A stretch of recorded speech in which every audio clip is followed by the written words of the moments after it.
Hello everyone and welcome to yet another recreational programming session with Mr. Zozin. So today we're going to continue developing our programming animation engine that we started to develop I think 3 streams ago. Right, so and the topic of today's stream is Async Engine in C. Right, which sounds kind of awesome, right? And that's basically what I developed while trying to come up with a good paradigm for describing animations. So right now, the current animation that I have as sort of like an example, and also as an animation that I'm going to be using in my YouTube video, right? So it's an animation of a Turing machine. So let's take a look at this entire thing. So I'm going to just start this entire animation. There we go. So this is how it looks like. Right, as you can see doing different things. It's like modifying stuff and stuff like that, right? So it changes the scenes and trying different programs. So there's a lot of different stuff going on in here, right? So, and the cool part of that engine is that then you can go ahead and render a video out of this thing, right? So it basically will start rendering the video and it will start piping it into FFmpeg and rendering and stuff like that. So I'm going to actually cancel that, right? So, but the question is, how do you describe these complicated animations in a very effective way in such an imperative language like C, right? And initially what I was thinking about some sort of like a keyframe system where I have just basically a structure like a keyframe. So let me actually go, where's my Emacs? Emacs is not even open. Well, Emacs is open, I just confused it with the terminal. Just a second, there we go. So everything is fine. I'm going to switch to sim mode, right? So essentially you have a system of keywords, keyframes, right? So this is a keyframe, and essentially what they hold begin value and the end value. Let's actually call it something like begin and end, and maybe some sort of like an interpolator between these two values. And essentially I would have like an array of keyframes, and I'm going to have a system that interpolates from one value to another one, and then I'm going to use that value somehow in somewhere, right, to animate some things. That didn't really work out that great, and what I came up instead, I came up with a system of actions.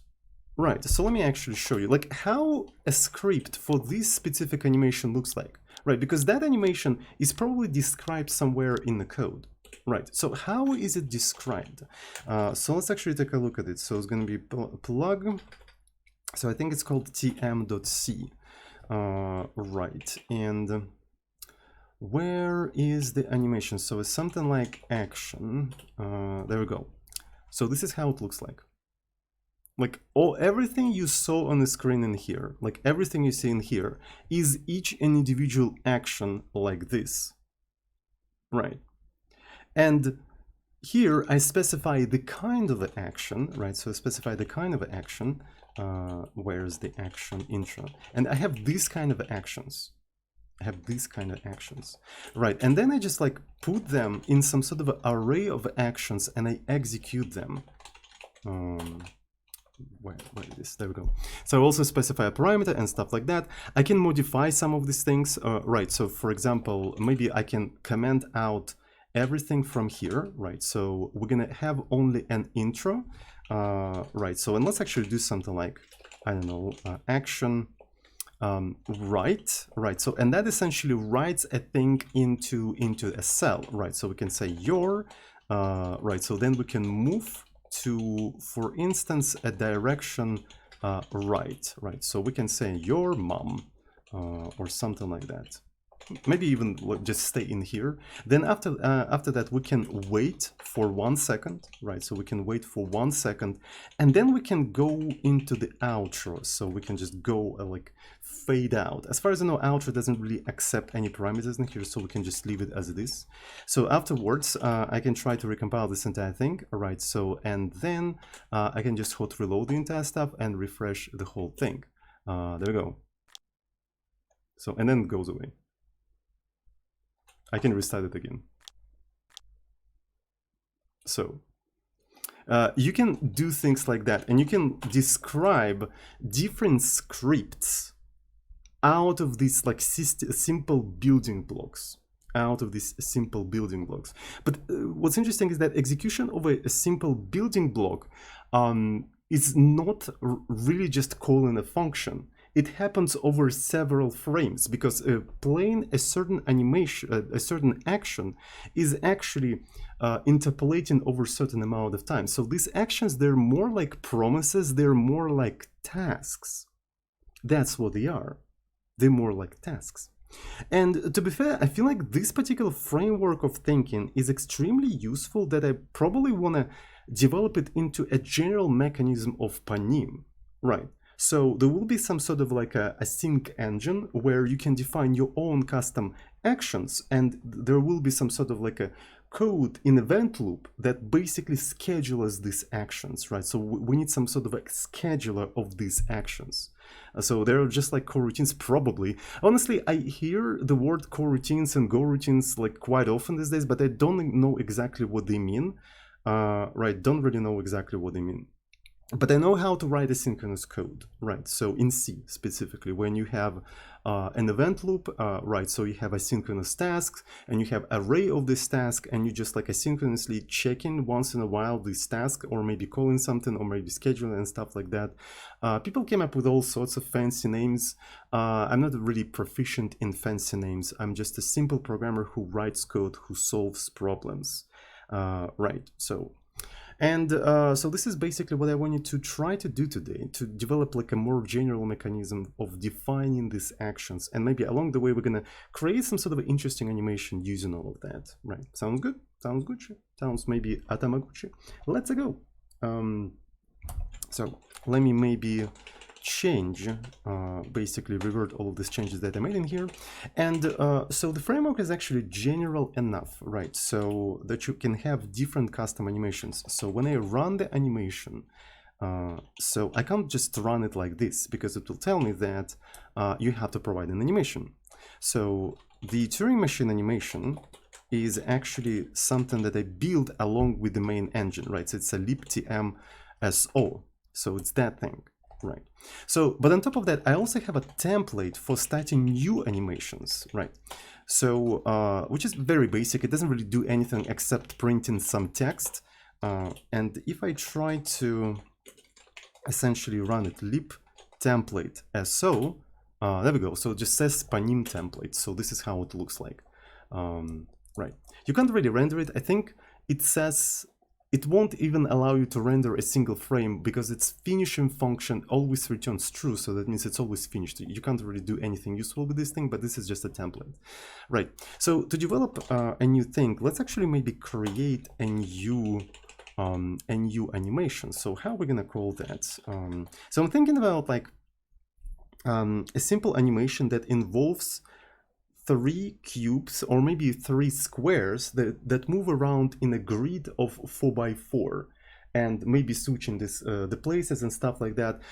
So having several sort of like agents is going to be very useful to demonstrate the asynchronous of the whole thing, right? So they can sort of move independently and stuff like that. So I'm going to go for that. So let's actually call it something like squares, right? So we're going to have a bunch of squares in here. So, and here is the template.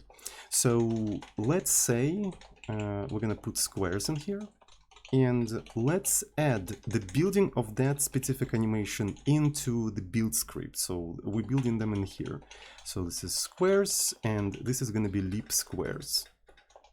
There we go. So I'm going to rebuild this entire thing.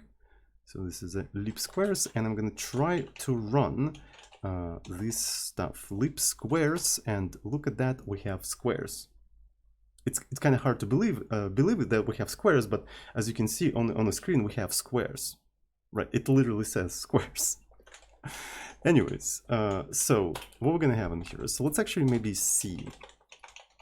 So we can do actually hot reloading and stuff like that to just, you know, develop this continuously, right? We don't have to restart the whole animation engine unless we fuck up. Right, unless we fuck up, we don't really have to restart anything.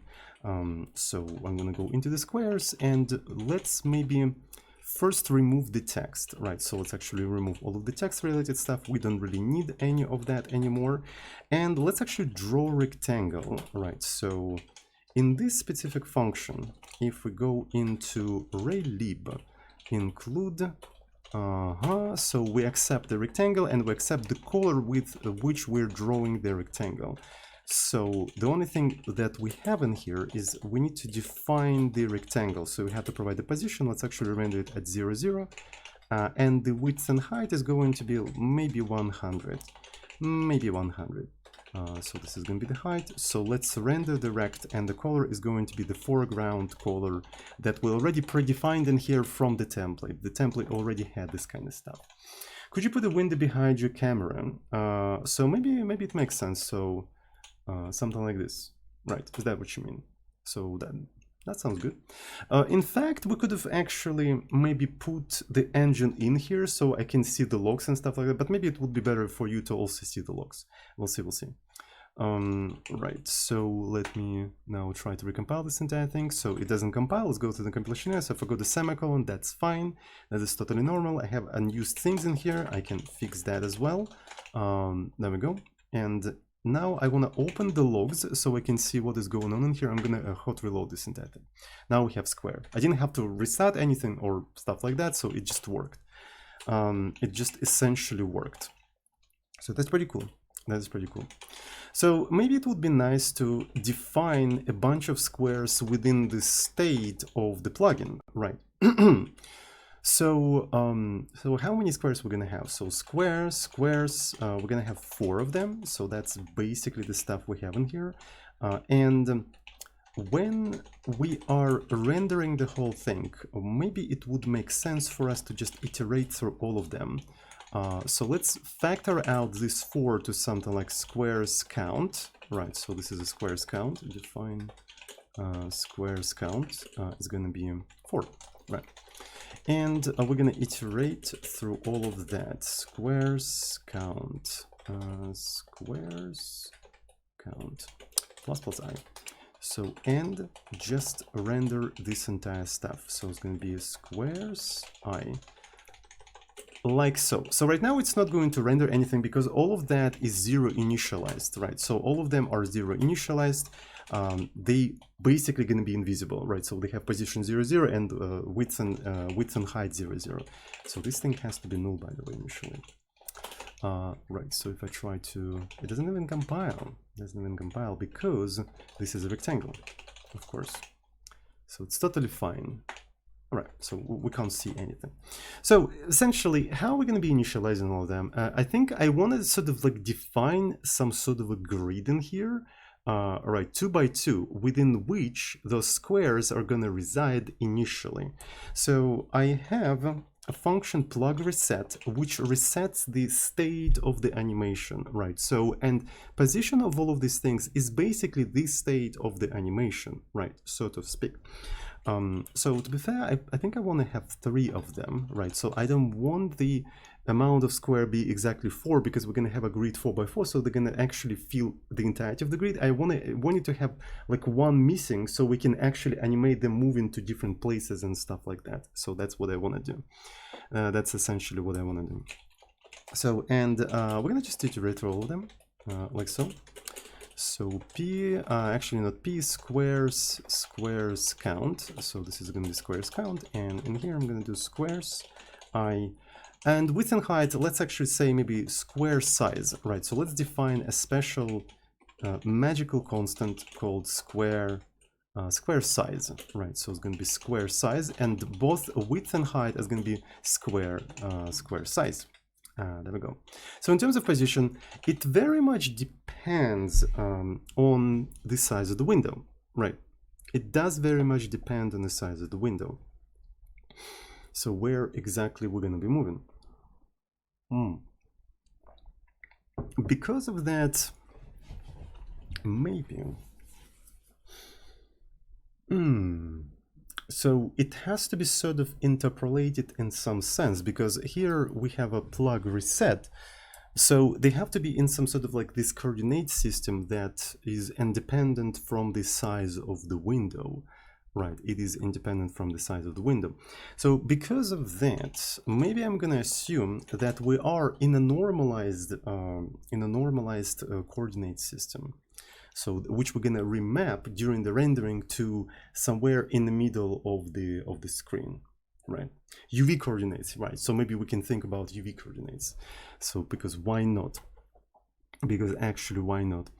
And to be fair, since it's gonna be remapped and stuff like that, so maybe this is gonna be actually just the positions of the squares. So maybe that could be just the positions of the squares. So we got some subs. Thank you so much, CodeCat69, with the message Twitch lagging again. Is that because of me? Is like, did I do something right? So it's my computer, or the Twitch as a website generally lagging today? Right. So because I can see that happening. Like, I don't really usually watch Twitch anymore because it's kind of like it's getting slower and slower and less usable over time. So it's kind of difficult for me. It's kind of difficult for me. Right. So anyway. How are we going to be approaching this entire thing? So let me maybe draw a little bit. I want to actually do my paint. I think it's on my side. Okay, so for some people there is no lag, but also these people are just joined, so we can't trust them. We can't trust these people, man. Right. So because there's a lot of trolls on this website. Okay, so this is basically the coordinate system that we're gonna have. That is basically that. And now, honestly, we can just use a camera for this shit.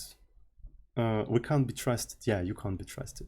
Yeah, we can just draw in the world coordinates, right, however we want, and just use the goddamn 2D camera to move around and stuff like that. And we can also animate the camera.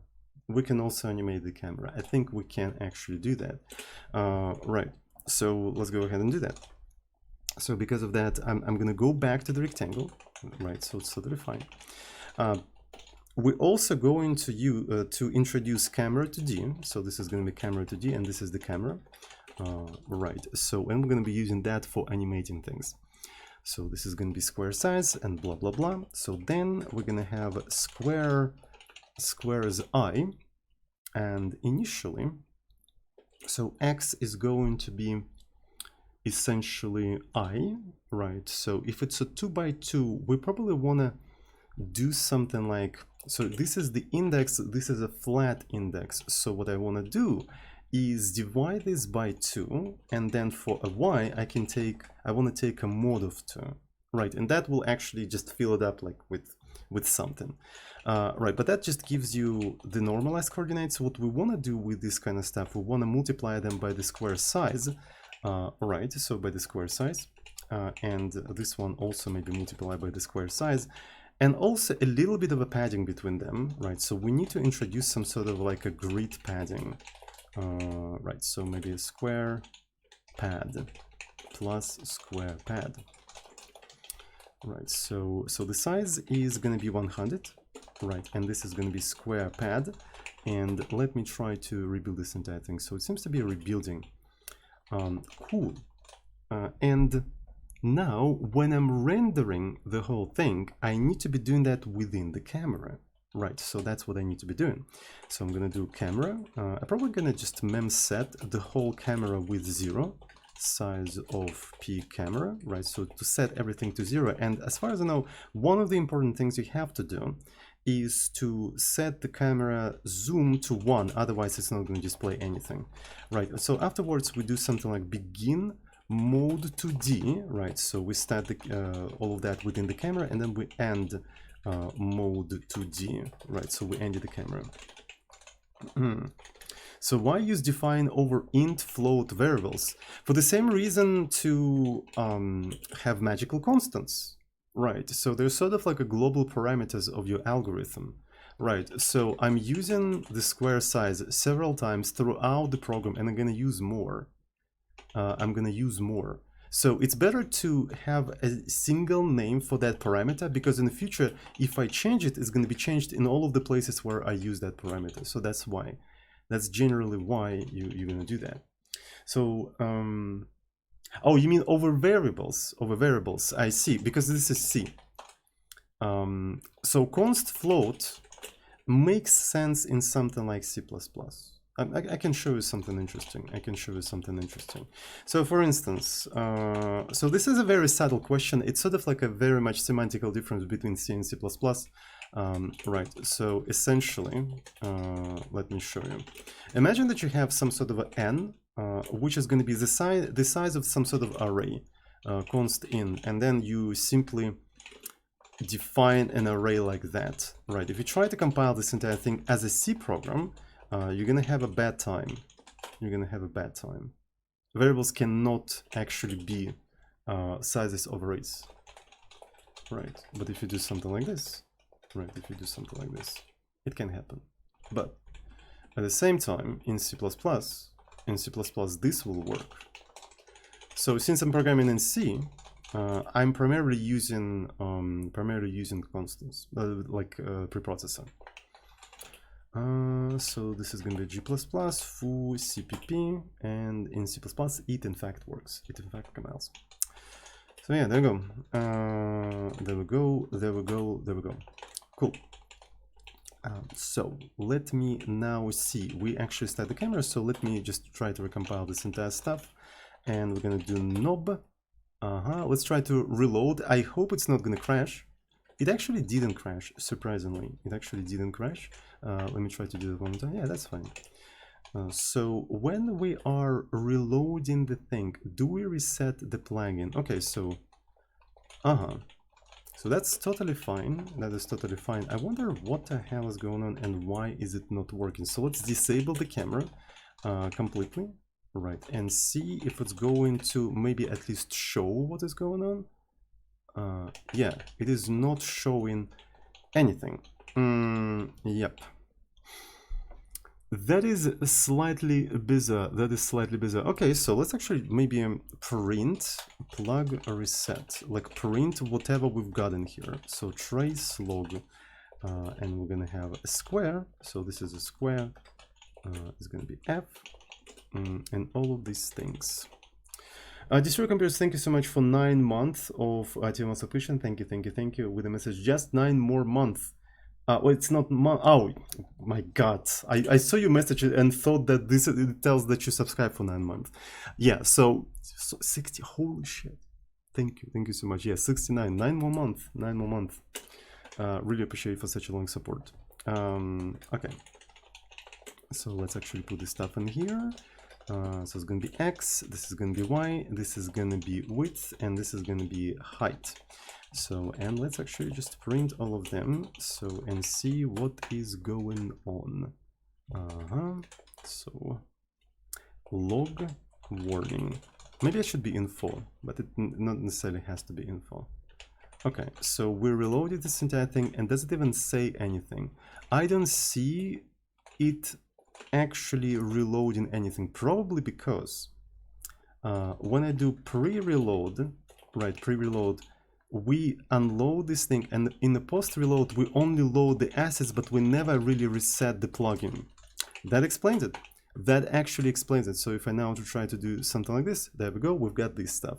So in terms of a padding, I think padding is a little bit too much, right? So padding should be like around 20, I think.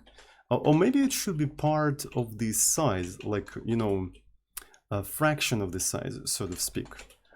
We can do that actually. So we can take the square size and just multiply it by 2, like so, and we've got this kind of thing. Right, so yeah, so that seems to be working, and now if I enable the camera now, after all that, so it's going to work, hopefully. Right, so but one of the things I would love to do is to maybe set the camera to the center of the screen. Right, so we can have the size of the screen through the environment. If we take a look at the environment, it's basically screen width and screen height, and like we have a bunch of other important things in here. So we even have parameters. I recently introduced custom parameters, but I don't think they're used right now. Right, I don't think they're used right now. Now, if we do the following thing, so this is going to be the camera, and I suppose this is going to be the target, so I can simply try environment screen width divided by 2. Thank you so much, Klein and Edelweiss. I hope I pronounced your name correctly. Thank you so much for Twitch Prime. Thank you. Really appreciate it. Okay, so if we do something like target, we may actually want to do negative. I just don't remember how exactly all of that works. So this one has to be clitoral. Haha! Vector 2. All right, so is it working? Is it working? I see. It is not working. It is not working. So we should probably do negative thing. There we go. That's pretty cool. That's pretty cool, actually. That's pretty cool. So now I think like we can adjust the camera, right? So we did the negative thing, but what if we like add you know, the, what is it called, square size, a single square size to all of them, to sort of realign them again. Yeah, there we go, so they're centered. But actually we also have to add a little bit like half of the square padding, right? So since the square padding is like not really visible, it looks okay. It looks okay. So this is like a half of the Windows logo, and like 3/4 of the Windows logo. Right, so it's not fully like centered. So another thing we have to do, we have to add a square pad and half of it, right? So this is basically what happens when you combine Windows logo and Apple logo and put it upside down. So that's what it is. So that's how it works. So broken Windows, yeah, exactly. It's a broken Windows. Go. So now it is aligned properly, and you can see that because we have a huge padding, but the padding is going to be around like this thing. Yeah, so there we go. So that now everything is aligned properly. So we have like a basic scene where we can do things, which is super cool. I'm not sure if we're going to be animating the camera. We could, but for now we're going to keep it static. For now, we're going to be keeping it static. So one of the things I want to be able to do, I want to be able to like say, okay, take one rectangle and move it to a different freaking place.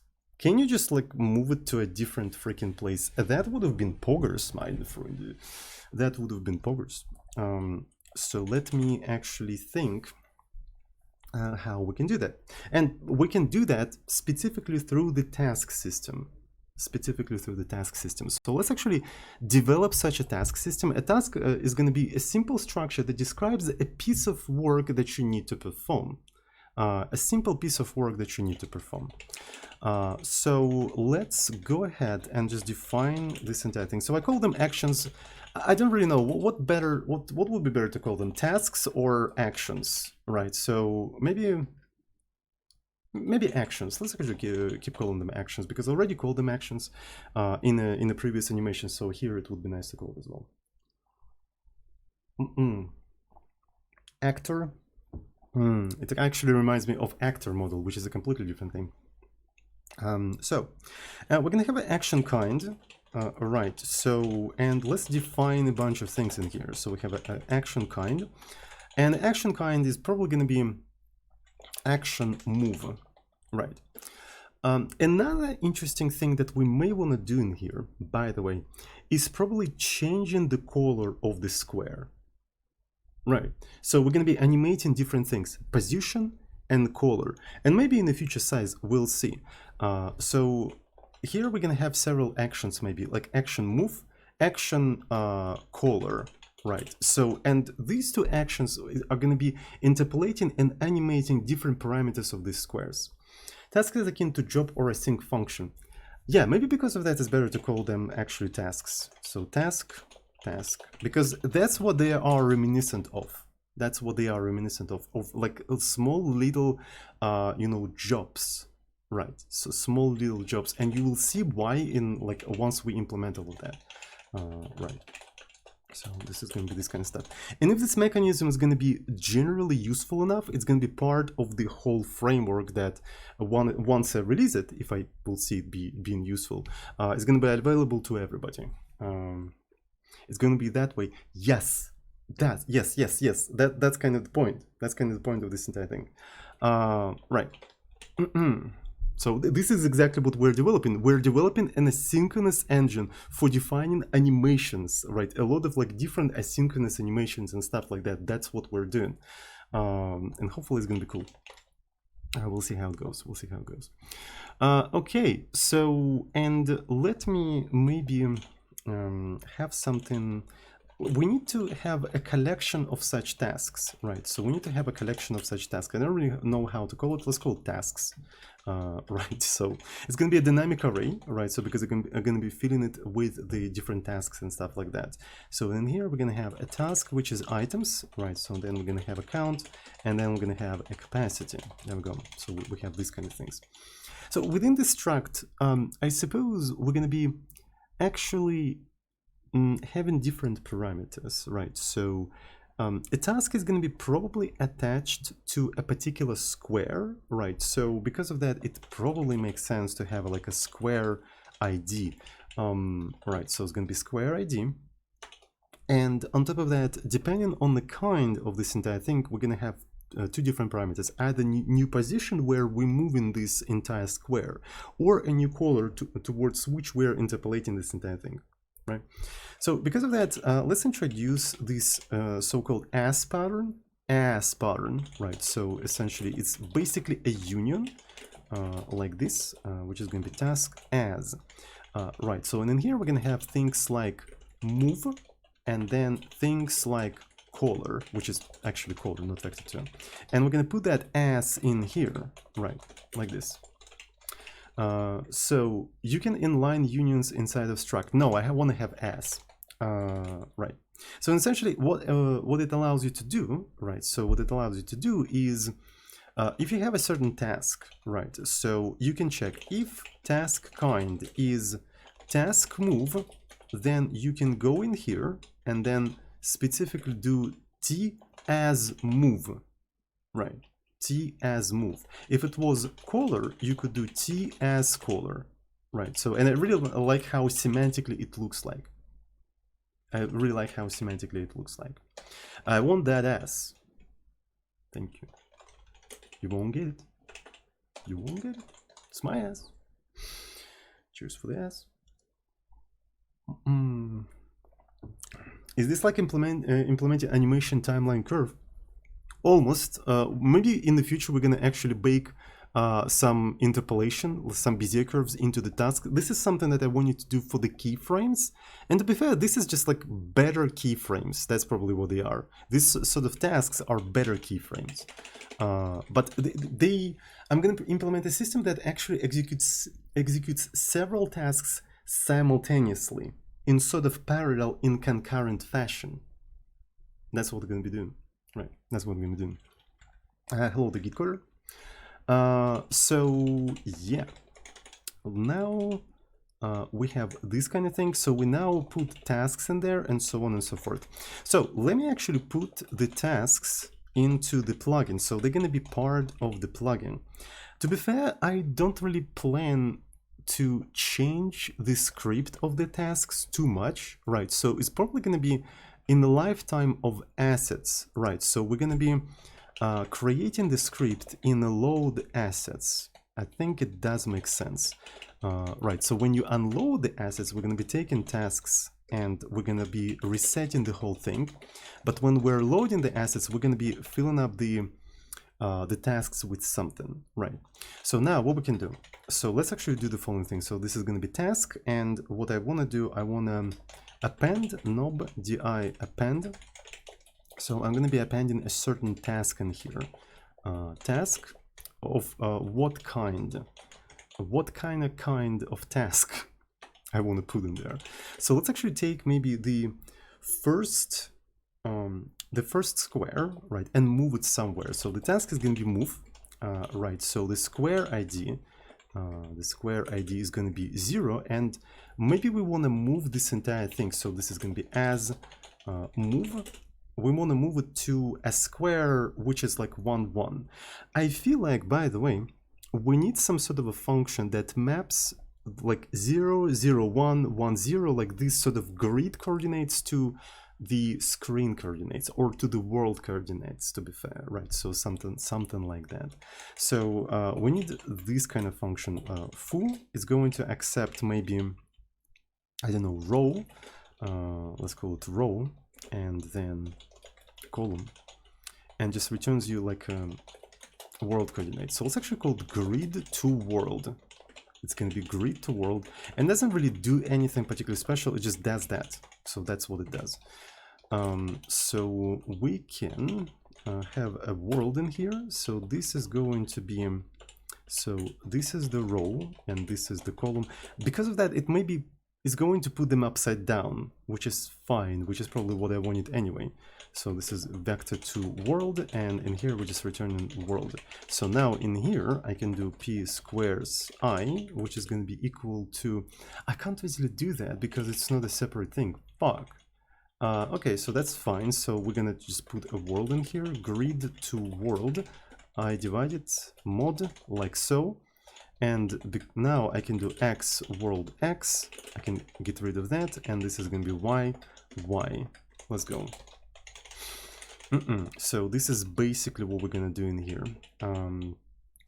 All right, and that is very useful function, grid to world. I think I'm going to put that thing above load assets so I can actually use it in here. So this is going to be basically move world grid to world, and I'm moving to 1 1, right? Something like this. So this is sort of like the first task, and we need to execute that task. So let's actually see if it compiled or not. So let's actually see if it compiled or not, or doing anything. Okay, so it, I forgot to put the kind in here, actual field.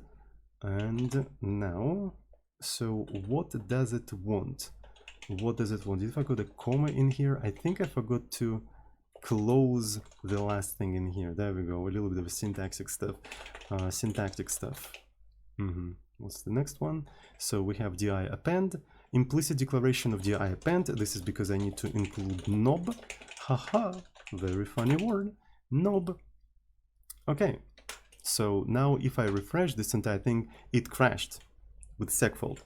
So, and the reason why it crashed is probably because I added new fields in the middle somewhere, or maybe reshuffled some of these things, or maybe changed something significantly. Right, so that happens, right? So sometimes if you are not careful with modifying the schema of the plugin state, it may crash. It's kind of like expected. It's kind of part of the whole experience in here, right? So because we don't really have a super sophisticated migration mechanism, right? So, but if you restart it, everything is fine now. Everything is totally fine. So as you can see, like we don't have an interpreter for tasks at all. We don't have an interpreter for this kind of stuff. So what we need to do, we probably need to keep track of the current task. Where is my mouse? Okay, so let's actually say, so we need an index. We need a task manager. Yeah, but basically we need to create a task manager. Right, but we need an index of the current task, right? So let's call it something like CT, like, right? So it's a current task, or maybe, so maybe IT, like index task, right? So, and what it does, it just points at the current task, and it's going to be a part of the state of the program, right? So once we initialized all of the squares in here, we don't really have to log them. We're going to say, okay, so the current task right now is the 0th one. So that's what it is. It's the 0th one. So we got some subs. Thank you so much, 1121 for Twitch Prime subscription, and Annie James 123. Thank you so much for tier 1. Thank you, thank you, thank you. Sounds like a Windows manager, right? So probably. To be fair, yeah, so the Windows was probably catering towards like non-technical users, and because of that they wouldn't call it process manager, right? Because what the fuck is process? Task sounds like a little bit more user-friendly, so that's probably why. Anyways, the logo is almost there. Well, I mean, it's intentional, right? So I want to just have a little bit of a room in here so we can see how things are moving from one place to another one. Okay, so as we update things, so here we're just rendering all of that stuff. Before we render all of that stuff, I think we need to update the system. So essentially, we need to take the tasks, right? So items, and we just take the current task, and we're trying to process it, right? So it's going to be task. Let's call it just task, right? So this is the current task. So the problem here is that it may not be correct. So at some point of executing the task, we're going to be incrementing this thing to get the next task, the next task, and the next task, and the next task. It's going to overflow, right? So what we probably want to do, if if we reached the end, right, so if this thing is going to be greater or 0, so maybe I'm going to even inverse the logic. While this thing is less than the amount of tasks we have in here, we're going to be handling the tasks. Otherwise, we're going to just ignore it and we're going to just render this thing without modifying anyone's state. Right. So now we know that it never actually overflows this entire stuff, so we can just safely index it. So, and in here what we're going to be doing, we're going to just 10 days of programming in Rust actually damaged my brain, so now I can't type switch anymore. Anyways, so this is a task, we take its kind, right? So, and we're going to be processing different kinds of the task, right? So it's going to be task move, task caller, and so on and so forth, right? Don't program in Rust, right? So it damages your brain for real, for real. Right? You can't program in C anymore if you program in Rust. So there we go. So we're going to put it in here. So this is the break. And I suppose in case of the default, I'm not going to handle the default in here, right? I wanted to actually, like at compile time, tell me that something is wrong in here. So task move. Okay, so that is pretty cool. That is a pretty freaking cool. So what I'm thinking is that we need some sort of a timer, right? Some sort of a timer that indicates that we're moving towards that. So there should be some sort of an interpolator, that says, okay, so this is for how long that task is executing, right? So, and I think that interpolator could be also defined in here, and let's call it T, right? So this is how I usually call my interpolators that sort of like evolve over time, right? So execute over time and stuff like that. Right, so yeah. So, and essentially, we also need to know upfront how much time a particular task will execute. It's not going to be like that for every task, right? So tasks will decide themselves for how long they want to execute, essentially, right? So they're going to decide themselves. And since we're going to be executing several tasks, right? Since we're going to be executing several tasks, I'm thinking maybe we should actually store that within the task in here. Would that be too much? But that means the task is not going to be asset anymore. Okay, so let's actually keep it like this, and we'll see how it goes. All right, so this is, we set entire thing in here. So this is a plug reset. So we're setting the state of the whole thing. So this is going to be just the 0, right? So this is just the 0. And okay, we probably need some sort of a parameter in here, which says, okay, square move duration, for how long, like how quickly a square is going to move from one place to another one, from one cell of the grid to another one. To be fair, when we're moving these things, right, so if you take a look at the as pattern, we don't specify the grid, we specify the world. So that means technically you can move it anywhere in the world, right? So it literally doesn't care, you can move it anywhere. So we're gonna say that it's gonna be moving within like 30 milliseconds or so. Right, so, and in here, where is this entire stuff? We're going to be taking the interpolator, right, and it's moving from 0 to 1, right? So it's better to keep your interpolators from 0 to 1 because it allows you to scale values very easily, right? So if you have a value from 0 to 1, you can multiply it by a distance, and that will give you how much that distance already traveled or something like that. So it's very convenient. So because of that, I want to map that normalized interpolated value into the actual durations in a second. So this is going to be square, what was it called? Square move duration, right? So now it is in second, which allows me quite easily just add delta time to the entire thing. The fuck is that? Emacs. Right, so, and then I'm going to be normalizing it back by dividing by the duration. So this is the new value that I've got, right? So this is a completely new value. And because of that, this thing is going to be moving, JS moment, yeah. Because of this, this thing is going to be moving from 0 to 1 within this amount of second, which is a square move duration, right? So that's basically the trick I'm doing here. That's basically the trick I'm trying to pull off in here. And here's an interesting thing. So if this thing went over 1, that means we reached the end of the task, right? So this is the end of the task. So something over 1, we have to switch to the next task.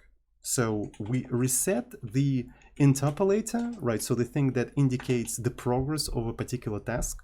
And then we simply increment the IT by 1. And there you go. We're going to go to the next task that maybe moves something again, or maybe recolors something, and so on and so forth.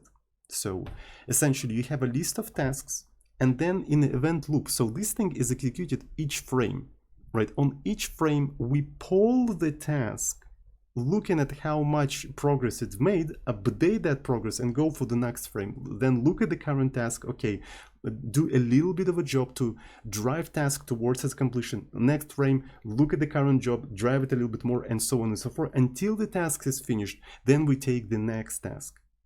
That's how asynchronous code works. When you have asynchronous tasks, that's how they work, right? You have an event loop where you check your task. Is it done yet? Okay, it's not done. Next loop. While it's not done, I might be doing something else, and all of that is going to be within a single thread. What's interesting is that here we only handling one task, but who said we can't have an array of tasks that execute simultaneously that we poll on each sort of frame, right? So we can have several move tasks that move the square somewhere, or several tasks that color the square somewhere. So we can have that, right? We don't have it right now, but we will, right? So, and that's kind of the point of developing this entire thing. So now what I need to do, I kind of need to update the current position of the square. So how am I going to be doing that? So what I'm thinking is that I want to sort of introduce a new entity, a new notion, a square, right? So because the squares are going to sort of have different parameters. They definitely need to have different parameters.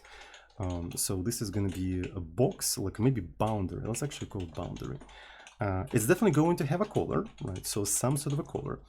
And I also wanted to have some sort of an offset that we're going to use for the sake of animation, right? For the sake of animation. So we'll see in a minute how I'm going to use that. Maybe it's a little bit redundant, but I still want to implement a redundant solution so a better solution becomes more obvious, right? So here's the interesting trick, right? So if you're trying to implement something and you feel like there should be some sort of a smart solution for something, but you can't come up with one, implement dumb solution, like absolutely moronic fucking solution that at least works. Because as soon as you implement a dumb moronic solution, the better solution becomes so fucking obvious, it's going to be screaming at you, and then you change it to a better solution. So this is a good trick. This is sort of like a good mental trick, because sometimes you look at it and you're thinking, there must be a better solution, but I don't see it right now. Like I just literally don't see it. Implement dumb solution. Don't even fucking worry. Tell the haters to fuck themselves, right? Don't worry. Implement super dumb solution, because as soon as you've done that, a better solution become obvious, and you then change it. So that's how it works. So that's totally fine. That's totally fine. So don't even worry about that. So maybe offset is not necessary, and it feels like it should not be necessary, but it's not obvious how to do it in a smart way where it's not necessary. Let's just introduce it and see then how unnecessary it is, right? So how unnecessary it is. All right. So what do we have in here? So okay. So I modified the elements of the squares. So essentially what I have to do now, I have to maybe put how is it called? I called it boundary, right? So this is the boundary. So in here we also introduced the color, right? So and the color in here, was it foreground color? So I'm literally just using foreground color. Maybe the time has come for us to make those things global. How about that? How about that? So, but to be fair, since we're not going to be using them in context, maybe it's fine to actually do them the way the chatter suggested. Nah, I don't think it's going to be working. Yeah, it's better to actually not do that, because there's a little bit of initialization code, and in the context of dynamic libraries, it's unclear how exactly it's going to execute, so it doesn't really matter, honestly. So let's just use the preprocessor. Usually for the constant stuff in in C, it's just better to use preprocessor. It's just better to use preprocessor. Okay. So what do we have in here? So the color is going to be foreground color, like this. So, and here is the background color, and this is the foreground color. What else do we have in here? So when we're rendering, okay, this one is actually pretty good. So we have to render the boundary, right? So we're rendering the square, and then we have to render it with the color, like so. Let's go. Okay, that's pretty cool. So now, I also want to incorporate the offset in here. So maybe I'm going to do the following thing. I'm going to create my own custom boundary, which is basically this boundary of the square, right? So this boundary of the square, and in here I'm going to just do X, and I'm going to simply update the offset. So plus offset X, and this one is going to be offset Y, and this is the custom boundary that I'm trying to render in here. And when I'm initializing the squares like a plug reset, I also probably need to set the offset, to 0.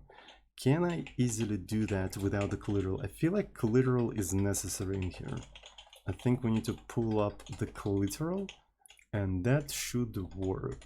So we're gonna just put 0 in here, right? So maybe I should disable building all of the libraries in here. Okay, so that seems to be working. Everything just recompiles and everything's fine. We even migrated properly, didn't we?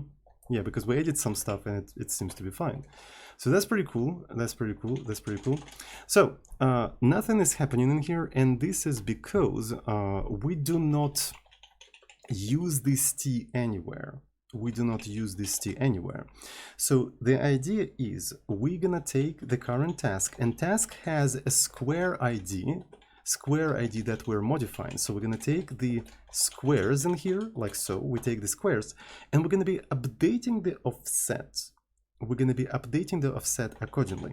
So essentially what we need to do, we need to be moving, right? So initial position is going to be from the boundary, right? So we need to take the current square. By the way, so what if the square actually is incorrect? What if the square is incorrect? I think we need to first check that it's like within the allowed range and stuff like that.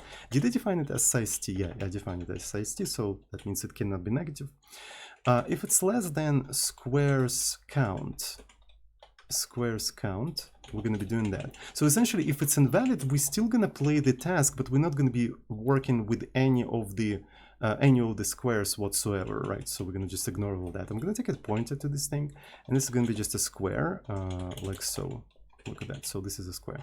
So in the square, we take the boundary of that square, we take the X, and we take the Y, right? And then we take the position of this thing and the square offset, and we adding them up. Actually, it's not really not adding them up. So this is the initial position, and the task as move actually contains the target position, right? So this is the target position, and essentially what we need to do, we need to subtract the target from the beginning, right? So we probably have to use a vector to subtract. So we're subtracting this entire stuff, and then we need to scale this entire thing, right? So what I'm thinking is that I'm going to do square. I'm going to assign offset to this thing, right? So this is going to be offset, and then I'm going to take offset and I'm going to scale this entire thing. I'm going to scale this entire thing like so, and the scalage is going to happen using the interpolator of the current task, right? So we're going to actually do it like that. I'm going to reassign this entire thing. So I could have inlined all of that, right? So, but usually working with vectors in C is inconvenient because there's a lot of function calls and stuff like that. So if you inline all of that, it's going to look a little bit messy. So I like to split this sort of like elementary operations on vectors when I'm working with C, if you know what I'm talking about, right? So this entire thing seems to be working, okay? So now if I try to rebuild this entire stuff and then I refresh, and it moved from one place to another one, and I can even restart the animation. Okay, so that worked. So we developed a simple animation, right? So we just developed a simple animation using our framework, essentially our asynchronous system. So now if I go to load assets, I can actually pile up more tasks now, right? So now we're going to be moving, you know, the second square ID 200, and since this is the second task, we're going to be moving them sequentially. It didn't work. So task move, this is because, yeah.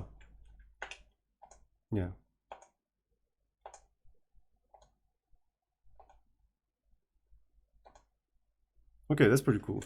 So I'm restarting the animation. So this is how it moves. So maybe we can now render it. So to render this entire stuff, we need an indication when this entire thing is finished, right? Otherwise, the Panim engine will not know when to stop rendering. So as of right now, I said flagging is always finished. If you try to render a video of that, it will not render a single frame because of this thing. You need an indication. You need an indication of like when it is finished. So we're gonna take this entire thing, we're gonna say it's finished when IT is greater than the amount of tasks we have in here. When we processed all of the tasks, it is finished, right? So something like this. I'm gonna just do something like this, right? So I'm gonna restart, like rebuild it, then I'm gonna refresh it. Right, so when we reload the animation, like the whole thing, like post reload, we also reset the state of the plugin, which is not really necessary. I think like when we reload it, I want to kind of stay the same, right? I think it's necessary. All right, so I hot reload it, then I restart this entire thing. Okay, so then now I'm gonna say, okay, let's render a video out of that. So it should be rendering the video, and it looks like it's done. Something got lost while we were rendering some things, so it's kind of weird. But now if we take a look at the video in here, right, so we'll get, yeah, so it was actually too fast, yeah, but there was some sort of a video in there. We can make the duration a little bit slower. What about half of a second, maybe even a second? So because of that, the whole thing is going to be like 2 seconds. At least we will be able to see that. So I'm going to reload this entire thing, and this is one, this is another, and let's actually go ahead and render the video. We're rendering the video.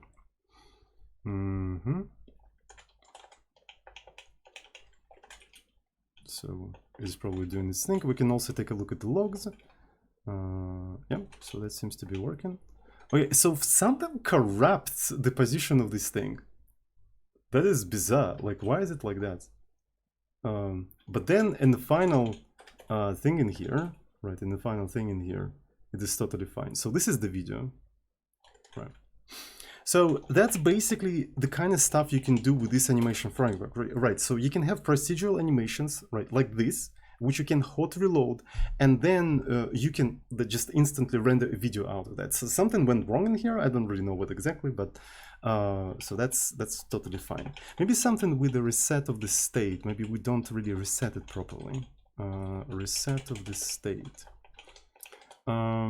Yeah, so we just set the squares, we set the colors, we set some things. So I'm gonna take a look at the plugins. Yeah, so this is the squares, maybe something with the camera, but not really, right? So the camera should be fine. I don't know, kind of bizarre. Maybe something with the, oh, I think I know. Yeah. After that thing is done, honestly, after this thing is done, we kind of need to solidify the offset of this entire thing, right? So essentially what we have to do a teardown. So square boundary x is going to be plus square offset x and also y, right? So we solidify this entire thing, and then I'm going to just do something like this. There we go. Right. So, and essentially now we have to implement this kind of stuff for each individual task kind, right? So, but while working with this kind of stuff, right? So, because I already developed a pretty complicated system with this kind of thing in the other animation, which is the Turing machine animation. Right, so as you can see, I have way more action things in here. So let's actually look at some of them. Where is the huge switch case? There we go. So here is the huge switch case for each individual action kind. Right. And while I was copy-pasting this entire stuff, I noticed an interesting pattern. I usually always have a setup action that happens at the beginning of the task, right? So at the beginning of the task, then the thing that happens while updating this entire thing, and then the thing that is like a tear down, right? So the thing that happens at the end, like after the task. And yeah, so there's always these three phases usually for the task, like setup, the update, the actual update, and the tear down. Right, then you go to another one, then another one, and so on and so forth. And so I was thinking, what if we kind of get rid of the task kinds and task parameters, like not entirely task parameters, but task kinds, and replace them with function pointers?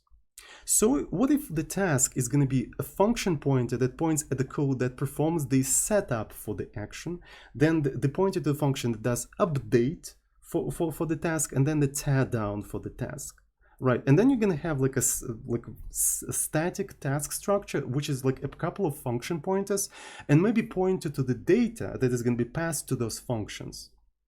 So, and the entire async engine is going to be working just with the function pointers, right? So it will take the next task, right? So then look at its status, and depending on the status of the task, it's going to call different function pointers and stuff like that. And your job is going to be just writing those functions, right? Like writing the logic. Okay, this is what happens at the beginning of the task. This is what happens as the task is progressing. This is what happens when the task is finished, and then the engine does everything for you.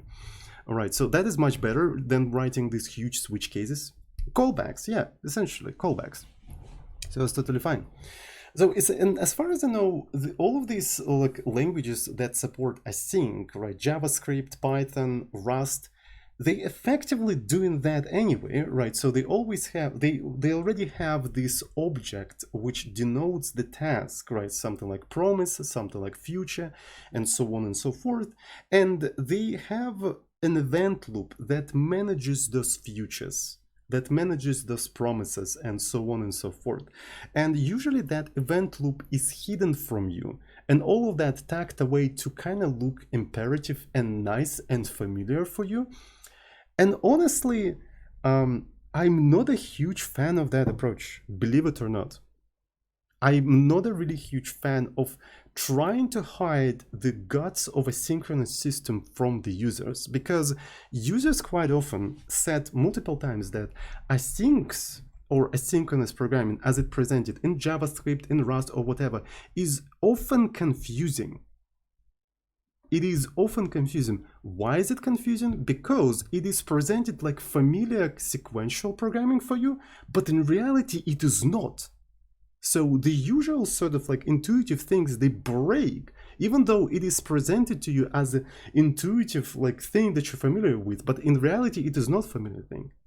I think it like for asynchronous programming, it would be better to expose all of that to scream, look, this is different. This is different, and all of the like weird things that you're not familiar with are going to be really obvious. Hidden control flow, basically, exactly, hidden control flow, basically. And it kind of turns into this sort of like a Scratch situation. If you know what I'm talking about, you probably don't, because I'm thinking about a very specific thing that I just remembered. So there was a very interesting story about kids, one kid talking about Scratch and how demotivating it is to program in Scratch. And by Scratch, I mean this programming language for kids, right? So the thing about the Scratch is that to program in it, it's hard to program in Scratch because it's a legit programming language. It is as hard to program in Scratch as in any programming language because it's a legit programming language, right? So you need to have algorithmic thinking. You need to understand how variable works. You need to understand how if conditions work. You need to understand how loops work. You need to understand programming. You need to have algorithmic thinking. It's hard to program in Scratch. Yet, it is presented like a kid's game. It is presented like a kid's game.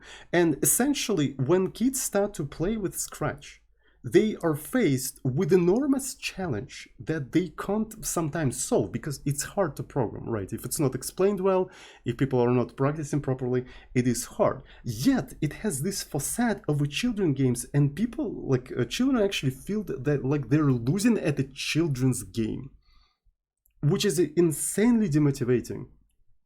Which is insanely fucking demotivating. It's a real story, right? So like it's just like Scratch actually quite often puts away people from programming in school, right? So because it's presented, oh look, is this funny characters, cute funny characters, and it's just like a fucking hardcore reality of programming, like right on you.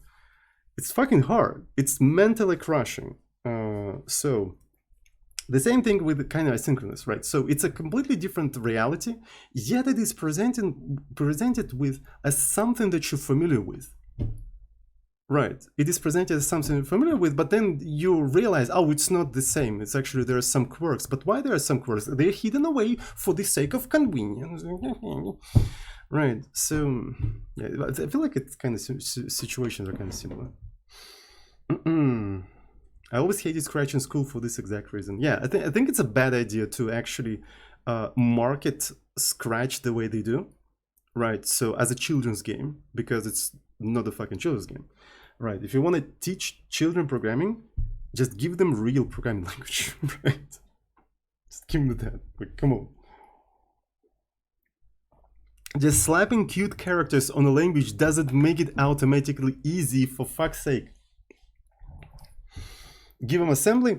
Sounds like a good idea. Some sort of like a made-up assembly, right, with a few registers, with a few variables and a limited of memory, right, with more or less intuitive names, without like RAX or BX or something like that. You won't believe how much you can actually do in a simple assembly-like language that just has a few sort of variables, a few registers, and a little bit of memory and conditions and loops and like jumping around. So yeah. So hello, Mr. Zodimo, question: how come you never get flu cold? I do get it, yet you're in a real cold place. I already answered the question. Sometimes I get flu and cold.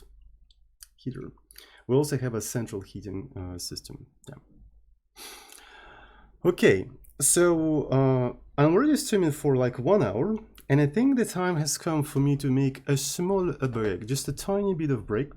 And after I make a small break, and after I make a cup of tea, we're going to implement a system with function pointers, something that I've always wanted to try, right? And thus we'll be able to actually compress semantically this huge switch case that I developed in here.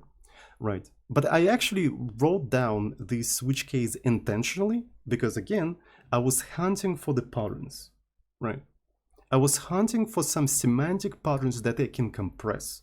So I'm intentionally writing shit ton of copy-paste. It is good to write copy-paste. It is good to write copy-paste. Copy-paste as much shit as you want. Go fucking ham on copy-pasting. Don't fucking listen to booksellers. They're only telling you shit that helps them to sell books. Listen to actual software engineers that shipped shit. And actual software engineers say, copy-paste shit, so the patterns become obvious, so then you can compress them. That's how you do that. So exactly, thank you for giving the link to Casey Moratori. Casey Moratori is an actual person that shipped shit. He has shipped shit. He's not just yet another bookseller, right? So he shipped shit. So listen to them. I'm gonna put that in the description. So don't repeat yourself. Single responsibility, my ass. Fuck all of that. Listen to people who do shit. Actual good engineering shit. All right. So let's make some break. All right. So let's continue, my friend. Let's continue. So we need to introduce some function pointers to the task, right? So as already said, we want to have some function pointers. Okay, where's the task? I'm looking at the wrong animation, so I need to switch the animation. Where's the task? So this is a wrong task. There we go. This is the right task. And yeah, so essentially we have different kinds and stuff like that. And so here we're probably going to have function pointers, as already said. So let's say maybe setup, right? So this is a function that is going to be called once right before the task is going to start executing, right? Because quite often I need to just set up some stuff, some state for the task before executing once. Right, then we're going to have an update, right? So this is going to be single update. Maybe all of those things, they're going to accept an environment. So an environment is an object that we get from the engine, and it contains all of the necessary stuff from the environment. For example, delta time, how much time has passed since the previous frame, screen width, screen height, whether we're currently rendering, some ways to play sounds, and so on and so forth. Right, it's pretty convenient. So params is not needed. I think I'm going to remove it. Right, so this is an update, and then we're going to have a teardown, which is going to be called at the end of the task. Right, this is going to be called at the end of the task. So interestingly, we kind of want to be able to associate some data with the task, right? So as you can see, this is exactly what we're doing with the square ID. This is exactly what we're doing with the task as. We're just trying to associate a different data. And the reason why all of that works in here is because we have enumerations and stuff like that. And since we're moving away from enumerations, it's not going to work anymore. We need a more abstract approach to all of that stuff. Maybe what we need to do, we need to have a pointer to the data, right? So this is going to be something like that. So maybe it's going to be called something like state, or I'm not quite sure. Let's call it data, right? And when we're calling this kind of stuff, we're also going to be probably, passing that data to this entire stuff. In terms of memory management, I'm actually not quite sure how exactly we're going to pull that up. Where exactly that data is going to be located, like how we allocate that thing, and so on and so forth. I think it's going to be interesting. Right, so, but we can actually maybe do that on a level of arenas. I already kind of use arenas in my other animations, and because of that, I actually brought arena.h into the project. Arena.h come back, right? So you guys hear about arena? So I have my own arena implementation. So if you really want to check it out, I'm going to actually give it in the chat, right? So here it is. It's pretty basic. I don't know how many platforms we support in Arena.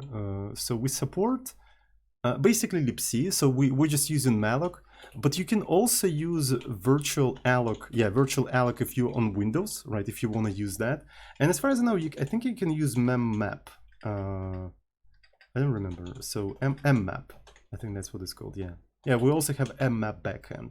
I had some ideas for WebAssembly backend as well, right? But I haven't implemented it, right? So the idea for the WebAssembly backend I had is basically use the heap space, right? So basically allocate the chunks of the arena on the heap space. So yeah, but right now we're not doing any WebAssembly or anything like that, so that's fine. You should merge Arena into Knob. It would be kind of nice, but I'm kind of don't like I kind of changed my mind on this idea of merging all of the libraries into Knob, because you can do that indefinitely, and so that's going to just grow as cancer. So what I'm thinking is that maybe I should split all of that stuff back, right? Including like string view and stuff like that, and just make Knob integratable with these libraries, but not really depend on them that much, right? So something like this, right? Because again, it just can grow way too much, and it could be uncontrollable. So I don't think I want to merge arenas into Knob. But anyways.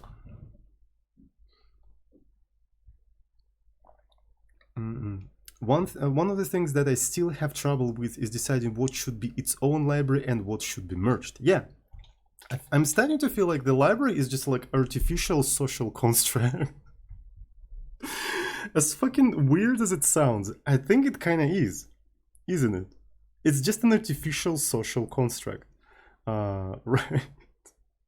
And these libraries is like we're using as this construct to sort of delimit the territories or whatnot of different tribes. So if you're depending on that library, you kind of being controlled by that tribe. But let's not go there yet. Library is subjective, exactly. Library is subjective. It's just a social construct. Like, I mean, for real. What is a program and what is a library? It's just like arbitrary thing. If you look at the fundamental computational model, like lambda calculus or Turing machine, there's no libraries in there. If you look at the original paper by Turing, where he introduced his Turing machines, there's no libraries in there. So it's an artificial social construct. I'm fucking telling you, for real.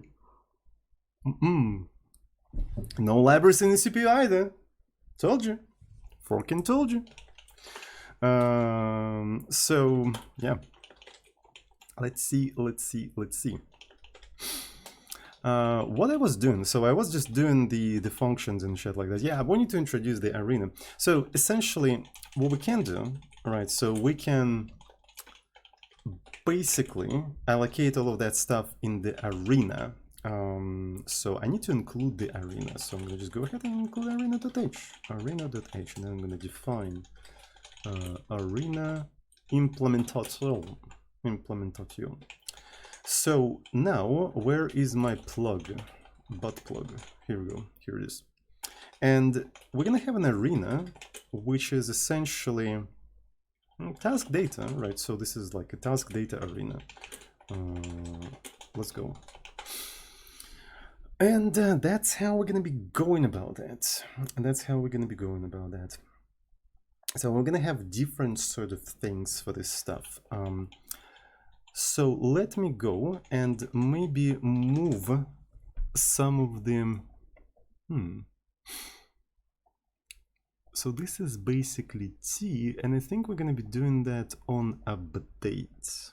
Right, we're going to be doing that on update. So let's create separate functions in here. So the first one is going to be task move setup. Here we accept the environment and some sort of a data, like that, like so. So in a setup, we're not going to do anything, right? So maybe because of that, task dummy setup, right? So this is going to be a dummy setup because sometimes you don't need to set up anything. So there should be versions like for dummy setup, right? And correspondingly, there should be a version for dummy update, right? So dummy update and dummy tear down. Unfortunately, we don't have operation thick. We should introduce an operation thing so we can have a dummy thing. I'm so fucking sorry. I think my brain is damaged by internet. And another thing, so we need to have maybe task move update, where we're gonna move this entire stuff. So this is the data. Let's go. And so in terms of update, right? So in terms of update, that's the entirety of update. Right, so that's the entirety of update. We just move that stuff in here. Obviously, that code is not going to compile, but we're going to fix that up on a, compiler-assisted refactoring, right? Once we compile this thing. And this is the code for tearing everything down, right? So this entire thing of resetting the interpolator, right? Interpolator of the task to 0 and then incrementing the index for the task +1 is going to be the same for each individual task at the end of the task execution, right? So, and this one is a teardown, is kind of custom per task. So here we're going to have task move teardown, right? So this is what happens at the end of the task move. There we go. All right. So, and yeah, so all of these parameters should be somewhere here. All of them should be somewhere here. So, and there we go. Depending on the task, so we can even get rid of the kinds. Kinds don't matter anymore, chat. Kinds don't matter. We got some subs. Thank you so much, Starfreak Clone, for tier 1 subscription without any message, but no message is required. So thank you so much for giving some money to poor Jeffrey Bezos. Jeffrey Bezos. All right, so what are we going to be doing in here? So obviously we need to take the task and just like do the update. and we have to forward environment and task data in there. So this is basically that. So as we do all of that, we essentially updating the T. So I suppose the task is going to be updating its own T. Right, it is going to be updating T. It's a global parameter, so that's totally fine. So, and in here we're going to be doing a tear down environment task data, and there we go. So that's totally fine. So when we are switching the task, so this is going to be the new task. I'm not really sure where exactly we're going to do the setup for the task. Where exactly we're going to be doing the setup for the task, but maybe for now it is not, it doesn't matter. Where am I? Okay, so my goal is to basically shrink down the entirety of the sort of loop to like small code like this, right? So in the previous animation, I just had a huge switch case for different kinds of tasks. Now different kinds of tasks are denoted by the function pointers, and what you do, you just write the function pointers. Right, I just moved some stuff around, and obviously it's not going to compile, so let's actually jump into the compiler assisted refactoring and just like see what we can do in here. So task data, okay, you can't actually initialize this entire stuff, obviously. Right, so what else do we have in here? So kind of task move. Okay, so all of that does not matter anymore, right? In fact, we probably don't even have any of these things in here, like at all. So what kind of things we have in here? We have a setup. All right, so in here I can just say move task move setup, right? So do we even have a setup in here? I think we don't. So it's basically dummy setup. Dummy setup, so we don't have a setup. Then update, which is going to be task move update, and tear down is going to be task move tear down. So what kind of data do we even need in here? So that's the real question, honestly. What kind of data do we even need in here? Maybe, yeah, so we're going to have a bunch of structs. So instead of having a bunch of kinds, we're going to have a bunch of structs, right? So what about having a struct something like move data, right? So where we have a target, right? So which is going to be vector to target, right? And maybe also the square ID, right? So this is going to be size t square ID. So, and the real problem in here is how we allocate this entire stuff, right? Because we can't just easily do that. We can put that into the arena, right? So we can easily put that into the arena. So let's go ahead and do that. So let me see. Arena allocate, arena alloc. So we take the task data, right? So task data, and we're just allocating size of move data in there, right? So, and that gives us the data, like so. So, and in here, we're going to have a square ID. So, and we had just 0, right? So, and then the target is going to be target grid to world 1 1. So that's the data we got in here, and that's the data we can basically assign in here. That's one way to do that. It's kind of a little bit involved.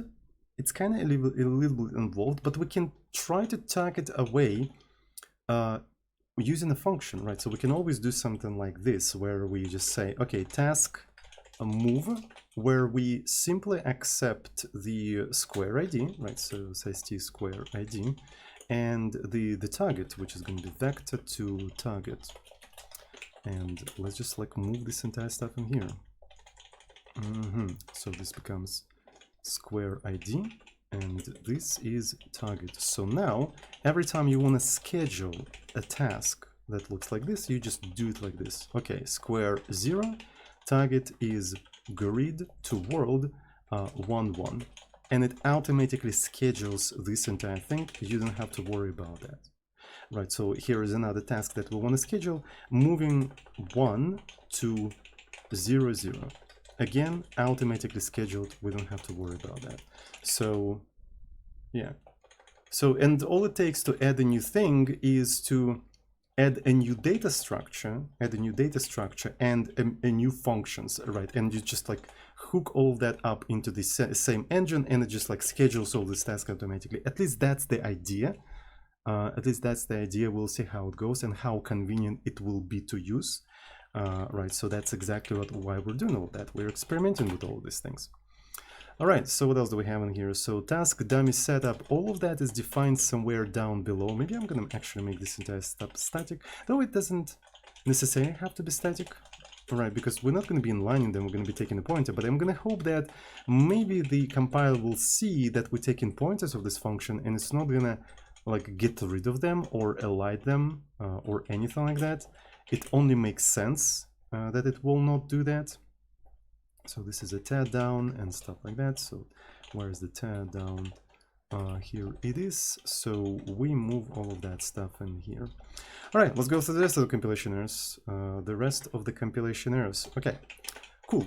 Now we're trying to find the square ID, as you can see, but it's not part of the task anymore, but it is part of the data. Look at that. It is in fact part of the data. So we can maybe do something like this, move data, and we just do it like that. So essentially it's up to you to provide like the correct pointers and stuff like that, which is, I would say, the beauty of C, right? We're living dangerously in here, right? So we're living dangerously. So it's going to be move data, you take square ID, and so on and so forth. So move data square. Well, you probably have to dereference it first, obviously. You have to dereference all that. So this is another square, and this is basically the target, right? So this is a move data target, like so. And that's about it, I think. That's basically the entirety of migration of this entire stuff. My goodness gracious. All right, so this is a square. And I suppose the way we're going to do that, we're going to check this stuff again. Right, if this thing is a valid thing, obviously we need to take that data from here, like so. We're going to be tearing that stuff down, like so. All right, so what's going to be the next thing? So environment is never used. That's fine. That's totally fine.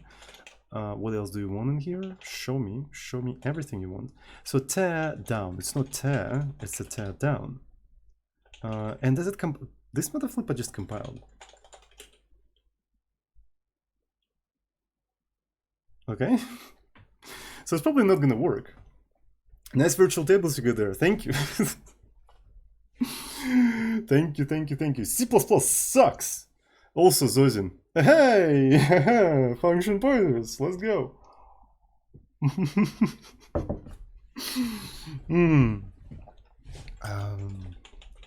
Yes. But at least it is exposed, okay? So it's at least it's not compiler specific, right? And different compilers do their own things or something like that. I know exactly what all of that does. And I can even modify it. And I can even customize it to my specific needs. Can your C++ do that? Can your Rust do that? I don't fucking think so. Right. Got him. Anyways, checkmate, atheists. Okay. Right. Goddamn atheists. The bad thing about vtables is that the compiler hides the details. Yeah, exactly. Even the Rust din keyword is better than vtables, even though it does the same thing. Why is that better? Because you're being explicit in a sense, right? So it only adds vtable when you say put din, and C++ can put vtable just like because, right? I don't really understood this point, but it's actually kind of interesting. Because it's explicit, I see. Yeah, because it's explicit. Okay, that's cool. I always thought that in C++ it's explicit in a sense that you get the virtual table as soon as you put a virtual keyword. I thought it's explicit in that sense. But to be fair, because of how complex some classes could be, it might not be super obvious.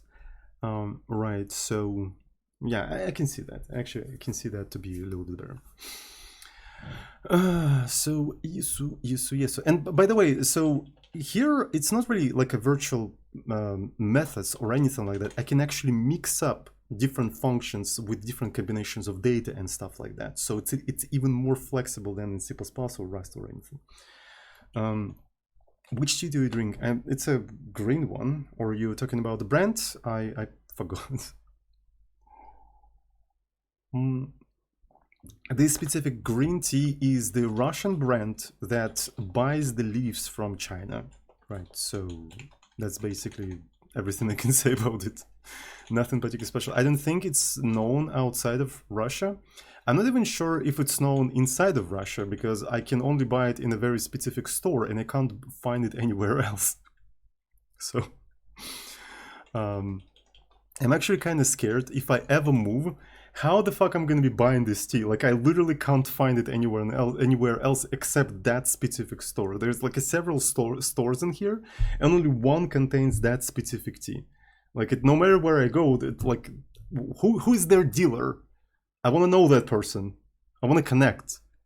So if you know their dealer for their tea, please contact me. Please DM me on Twitter, right? So rare root IRL, exactly.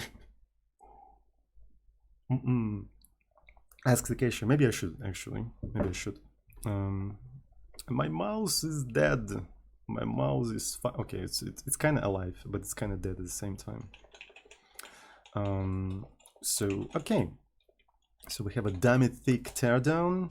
I need to think about the lifetimes. Let me think about the lifetimes. So I think about the task as how would I say it? Assets, right? Because I'm not modifying the tasks per se, so they're like, yeah. So you can view them as images or fonts or anything like that. They're assets. It's a script. So since here I'm storing the data for the tasks, I think that specific arena also has a lifetime of assets. So because of that, when I unload the assets, so we're cleaning up these tasks, I feel like I should also reset the arena task data like so. I think I should also do that because then when we load the assets, where do we load the assets? Here we're loading assets. We're going to be allocating new stuff for that specific task. Yeah, so that's what we're going to be doing. So I'm fearing that in the future, I'm going to introduce part of the state of the task that is not part of the assets, right? It's dynamic thing that should essentially survive reload of the plugin. And maybe for this kind of stuff, I'm going to be having a second arena. Okay, that makes sense. So essentially, if certain data crosses the boundary of two lifetimes, if it crosses the boundary from being an asset to becoming a state, I'm going to be just moving the data from one arena to another.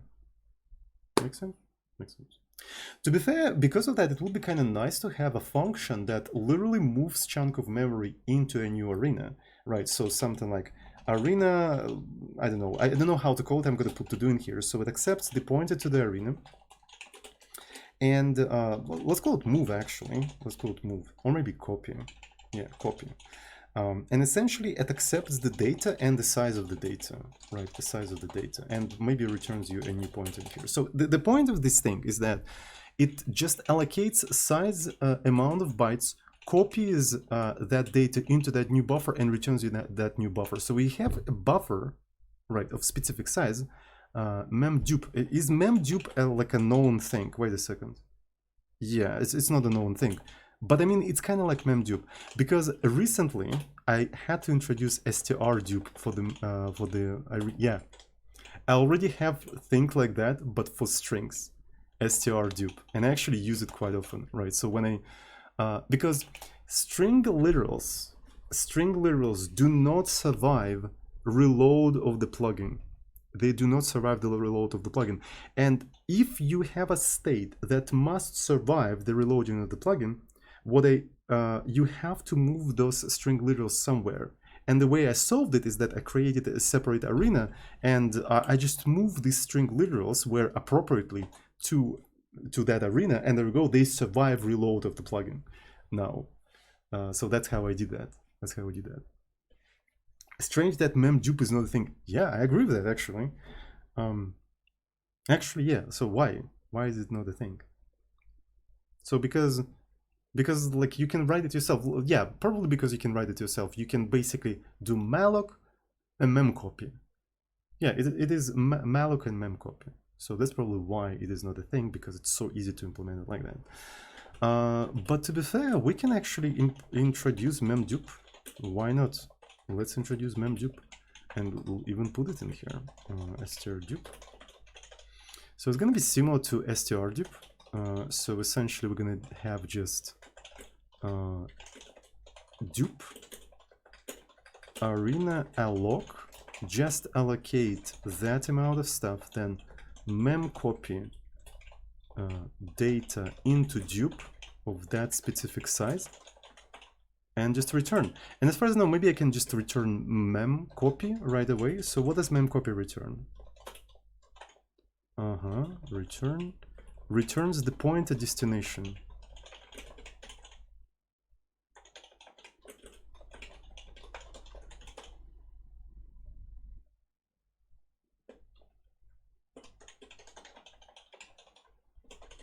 That's why there is no memdupe. This is literally why.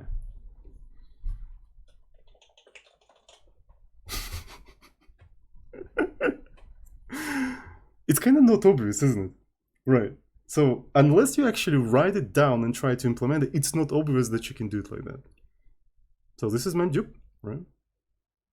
Damn, that is fucking sexy. Now I understand why memcopy returns the destination. Was strdupe even part of the C standard? Oh, that's a good question actually. I think it's, yeah, I think it's POSIX. strdupe.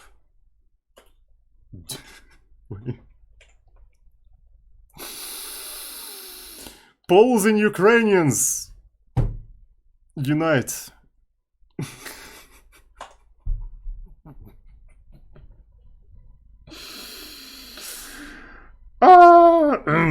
It means ass in Polish and Ukrainian, if anyone interested.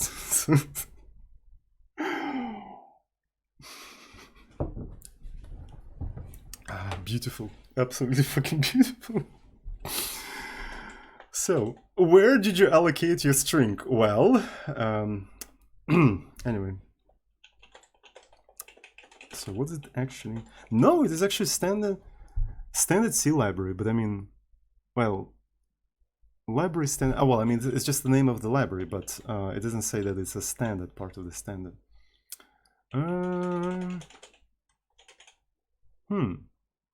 So feature tests. If it was just part of the, yeah, POSIX C source. Like, what is the part of the standard? Like, memcopy is definitely part of the standard. So maybe in a specs, it would even say that it's a part of the, yeah.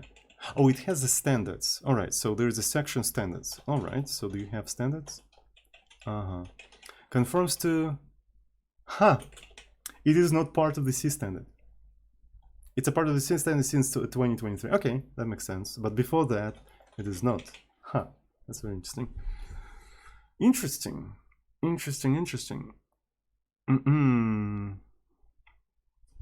All right. Fascinating, honestly. Fascinating. So I guess that's basically it. All right, so that's basically it. So whatever I just created, by the way, should simply work. And don't segfault, hopefully. There is a couple of unused things, but apart from that, everything should be fine. All right. And I can reset, and that works. So I just introduced function pointers, and that simply worked. That is insane. I didn't expect that, honestly. Holy shit, I just typed man alloca and poked so hard. Okay.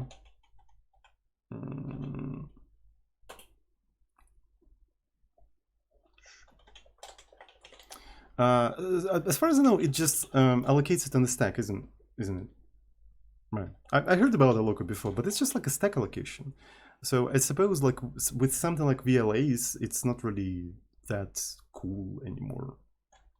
Right, so because these days on the modern C, what you can do, if you accept the parameter in here, you can just do something like this, and that's basically a loca.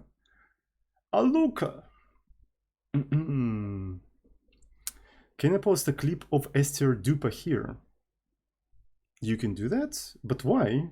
This clip is literally from here. Go post it somewhere else, so people spread the word, right? Like, why posting it here? Oh, I mean, you can do that, but how is that helping it, right? You have to post these things outside of this channel to promote this channel. Like, what's the point of promoting the channel in the channel? So it doesn't make any sense. I mean, I'm totally fine with that, but doesn't row need to be known in the compiler? No, this is VLA, right? So that means it will be allocated on the stack dynamically. So we can even try to maybe, you know, compile that. Yeah, you see it compiles. Right, so you see it compiles. And so C VLA, so it stands for variable length arrays. So, and because of that, alloca is kind of obsolete because of this feature, right? Like, you don't need alloca because of that. If you want to allocate dynamically on the stack, just allocate them. Why is it hover is at the first? By the way, this entire thing slows down my machine a little bit because I have multi-sampling enabled. Just a second. Right, so MSA, yeah. So I just needed that for smoother circles, right? So we don't really need that anymore. When I'm steering, like, I'm gonna be disabling that because it's a little bit faster. Right, the computer programming variable array, this is variable size, runtime size, array, yeah, there we go. Epic, absolutely fucking epic. So it's interesting, like, C, I keep saying that, right? I trusted C so little that I never tried that. Yeah, I can see that. C is a weird language in a sense that it's so simple, but you keep learning something new about it, despite its simplicity. It's actually kind of deceivingly simple. Right. So the more you program it, the more you learn these weird tricks that it has. Like, you kind of never stop. I don't know why. Like, you can never learn C in its entirety, even though it's super simple. I don't know. Probably because it's super old, right? It's just accumulated a lot of like gunk in the specification. So yeah. Okay, good.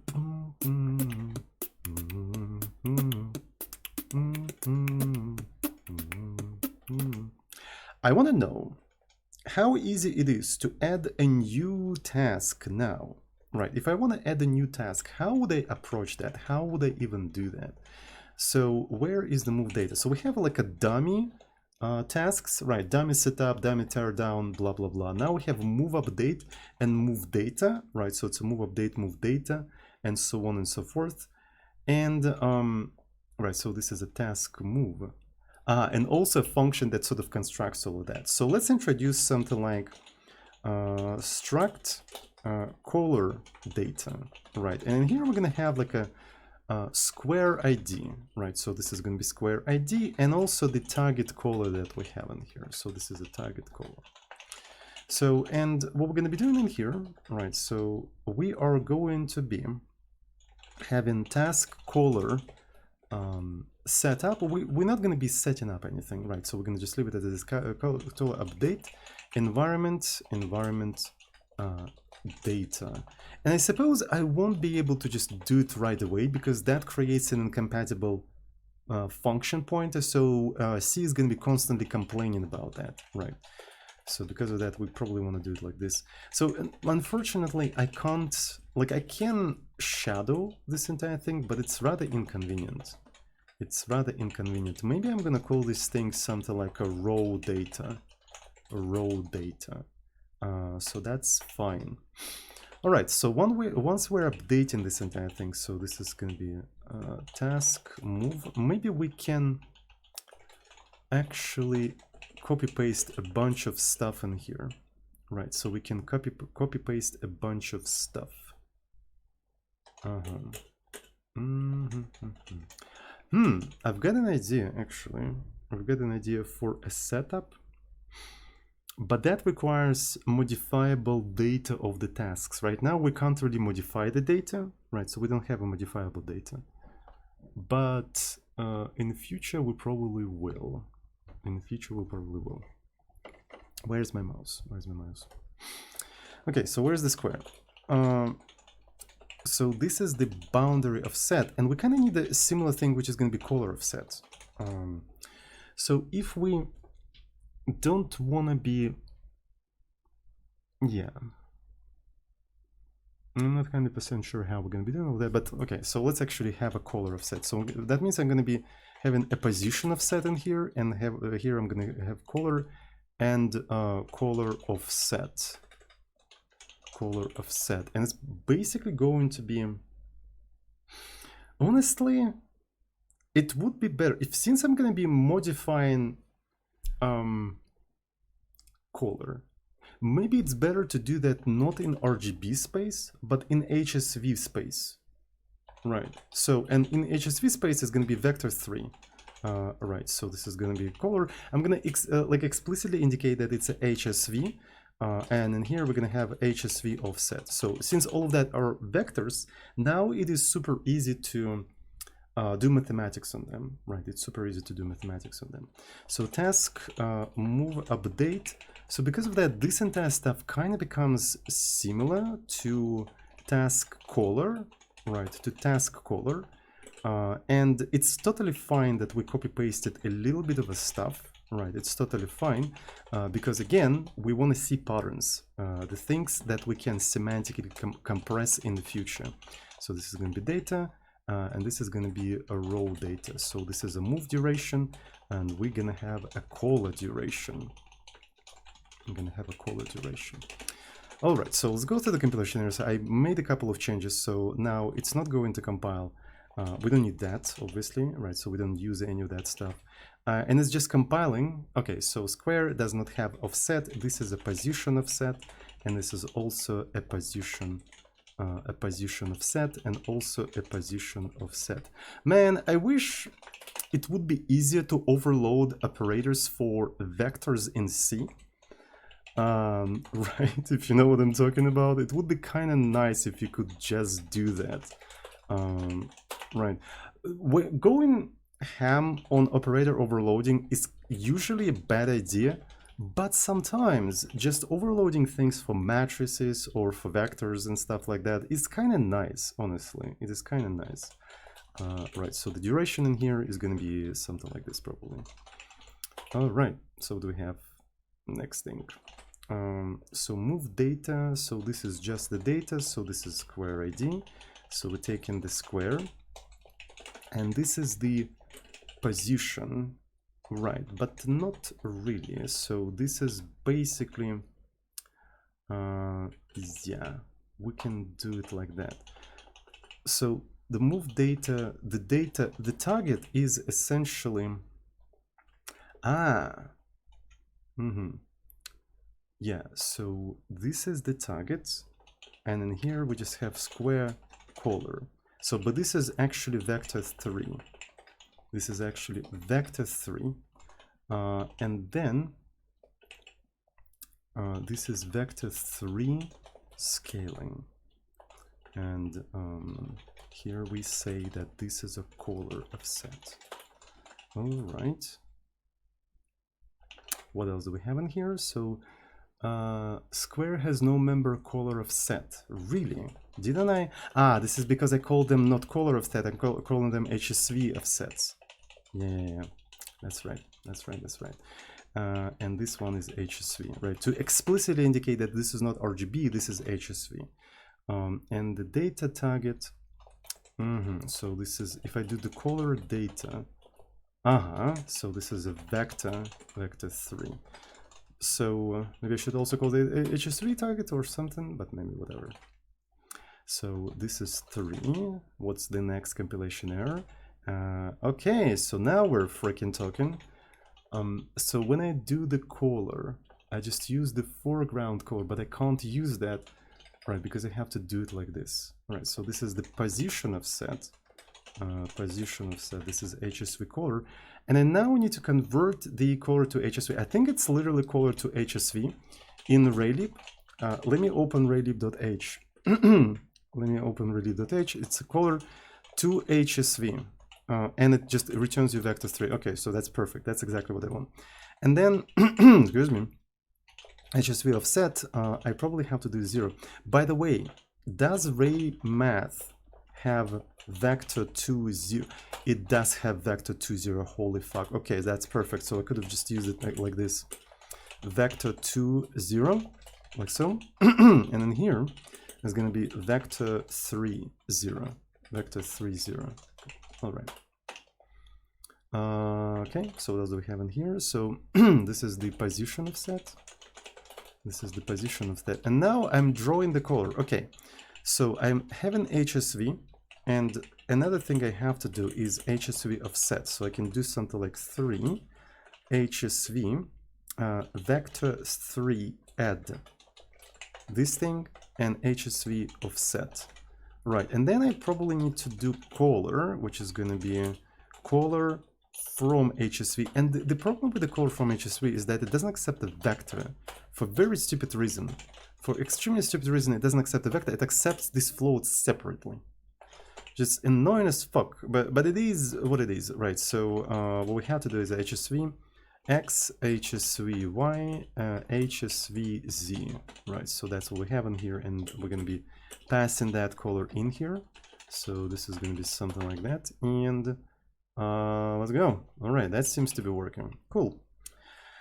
So now we are able to modify and update things, right? So task caller update, and we need kind of do the task caller tear down, task move tear down, task move tear down. So what do we do in here?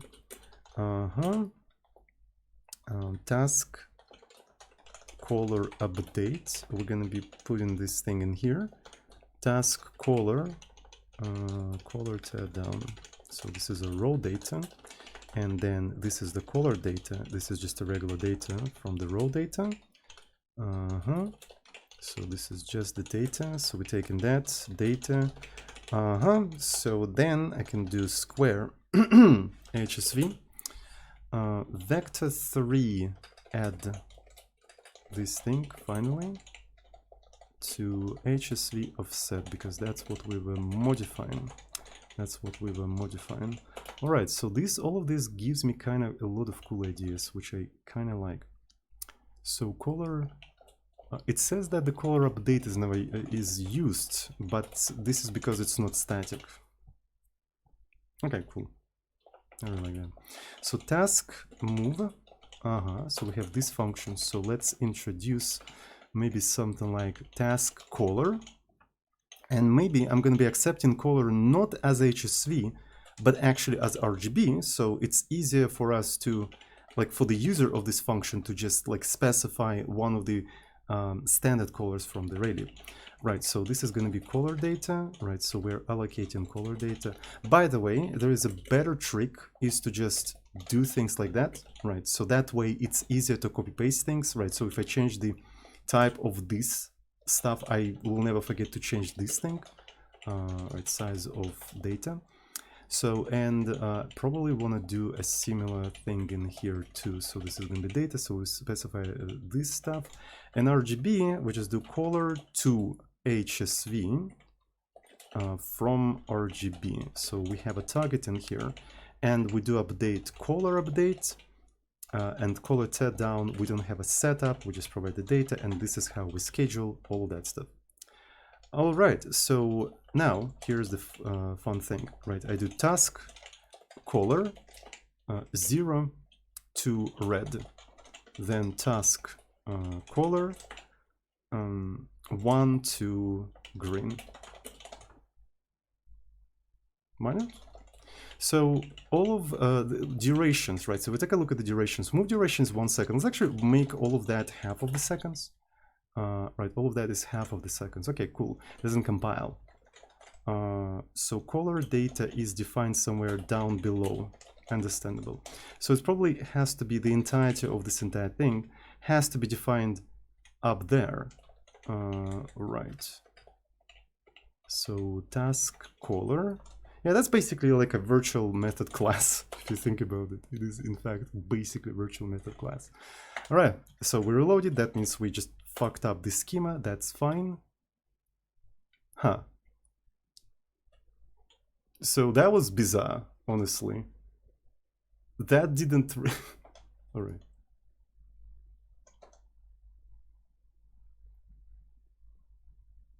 Interesting, isn't it? I suppose using HSV was not a particularly good idea generally in here, right? Using HSV. It looks cool, but it's just like it's fucked, right? It's kind of fucked, not gonna lie. So I don't know how to do that. Is there some... I think there was something. I think there was something for just using RGB, but normalized. Caller to normalized. Normalized. Yeah, there we go. So we can do caller nor... So we can use that instead. We can use that instead. Why unfuck something if it looks cool? I don't know. I wanted to look exactly as I intended, right? So none of that stuff. All right. So let's go and find all of the encounters of HSV. So this one is going to be just a caller, and this is going to be the caller of set, right? So all of that is going to be basically HSV now. So HSV, so because it's a vector 4, I think that's enough of the things to go through. So this is a caller of set 4, caller of set. So we have a target and we have the current thing, which is the caller. So, and that means the caller data is going to be this thing. All right, so what else do we have? Subtract implicit declaration of vector 4 we don't have a vector 4, really. We don't have a vector 4 in here. Array leap vector 4 subtract. There is a vector 4, but there is no vector 4 operations in array math. Vector 4.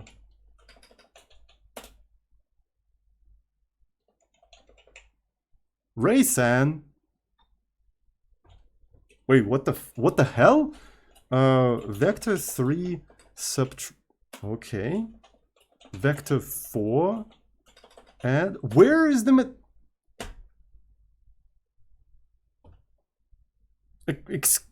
what? So Ray Math 147. No, there is no such thing. It's missing. You have it. What the fuck? Maybe I have a different... This is like, I don't remember, maybe I modified it accidentally, but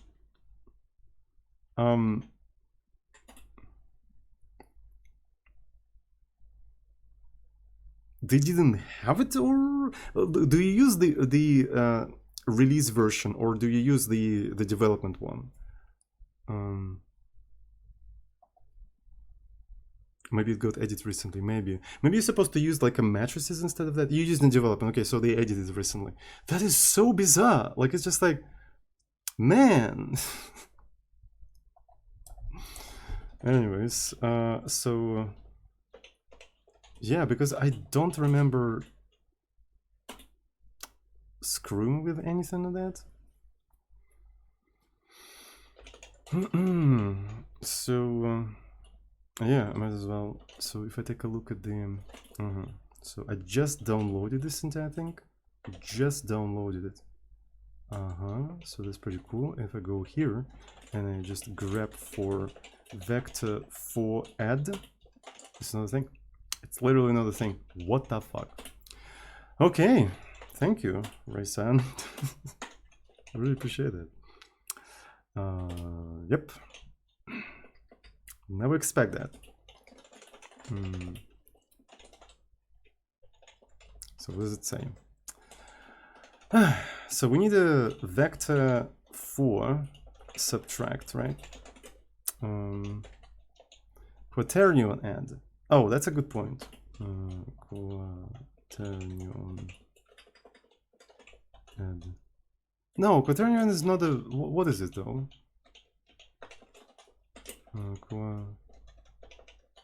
Quaternion.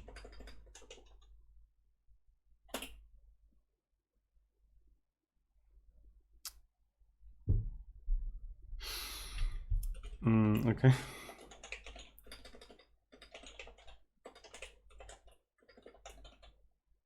So, and it adds them component-wise, x, y. All right. Quaternion subtract. Do you have quaternion scale? Quaternion scale. All right. So wait a second. All the quaternion operations are vector operations, right?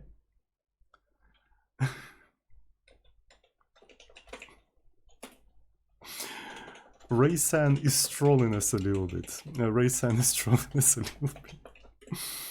Okay. Thank you so much. Thank you so much. Quaternion. Quaternion scale. Okay, let's go. Okay, what else do we have in here? So this is just the color. This is just the color. This is the color offset. This is going to be a quaternion add. Okay, so all right, so that's cool. We have to do color normalize. Color normalize. What else do we have in here? This is the color normalize. Normalize color offset. So quaternion 0, I suppose. Quaternion 0. There's no quaternion 0. Is there a vector for 0? There's no vector for 0. Okay. Vector 4. All right. Are you done yet? So vector. So this is the sort of like a final color that we're gonna have. So it's gonna be this thing. We just add together color and the color offset. Color and the color offset, and then we draw this thing, but we have to do color from normalized, like so. What else? Incompatible types, because it's a quaternion. Quaternion add. Come on, a little bit. All right. So yeah, so I suppose it's fixed in the future release. It's just like not fixed yet, but I'm glad that there is a workaround. So let me see now. Now, if I try to do that, yeah, it kind of overflows a little bit with some of these things. Like, why does it overflow on the? Yeah, that's a bit bizarre. So, and interestingly, we can try to now animate more. Like I want them to be a little bit snappy, if you know what I mean. So 25 and 25. So I'm gonna do that. Right. So we're gonna hot reload. Yeah. Boom, boom. And now, what I want to do. I want to schedule the third one. Right, let's schedule the third one. So task move. So we're gonna move this one to, I suppose if this is a row 0, like 1, right? So this is gonna be something like this. All right, so, and for this one, we're gonna recolor 2 to blue. So that's a pretty cool way to do that. Huh. There's something weird with this thing. And also they feel a little bit robotic to me. Right, so they feel a little bit robotic, and this is because we're not using any of the smoothers, right? So I use a scene step. We could have just used smooth step, honestly. Right, we could have just used a smooth step.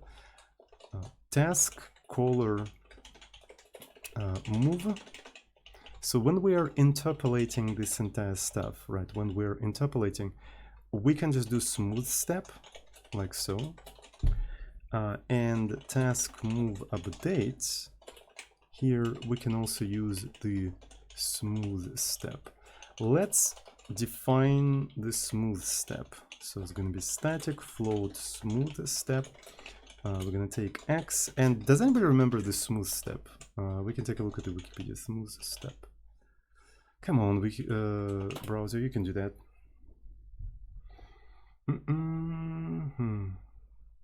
Come on, you can do that. Come on, Jeffrey, you can do it. 3x squared minus 2x cubed. Okay, not gonna question that. 3x squared minus 2x cubed. So essentially what this function does, it maps a line from 0 to 1 to a smoother line that looks like this, right? To the sigmoid, right? So we're just mapping like a line from 0 to 1 to a sigmoid.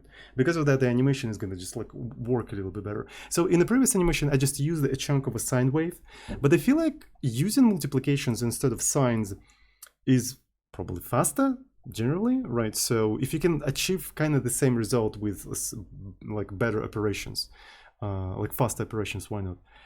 Smoothest step, yeah. So I think like sinusoid is probably the smoothest step you can have in here, but I don't know. Anyway, so I think the smooth step is going to be enough for us in here.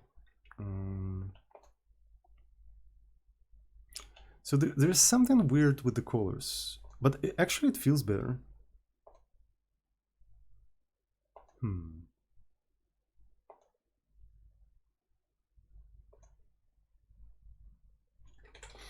Let me see. So when I do task,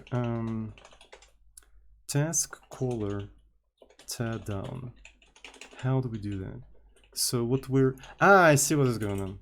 So one of the important things once you tear down, right, is that we have to set the caller offset to 0. So I completely forgot about that part. So vector 4 has to be 0. And in a move tear down, that's one of the things we're doing here. We set the offset to 0. All right, so let's rebuild and let's refresh. Oh my god, this is so fucking cool.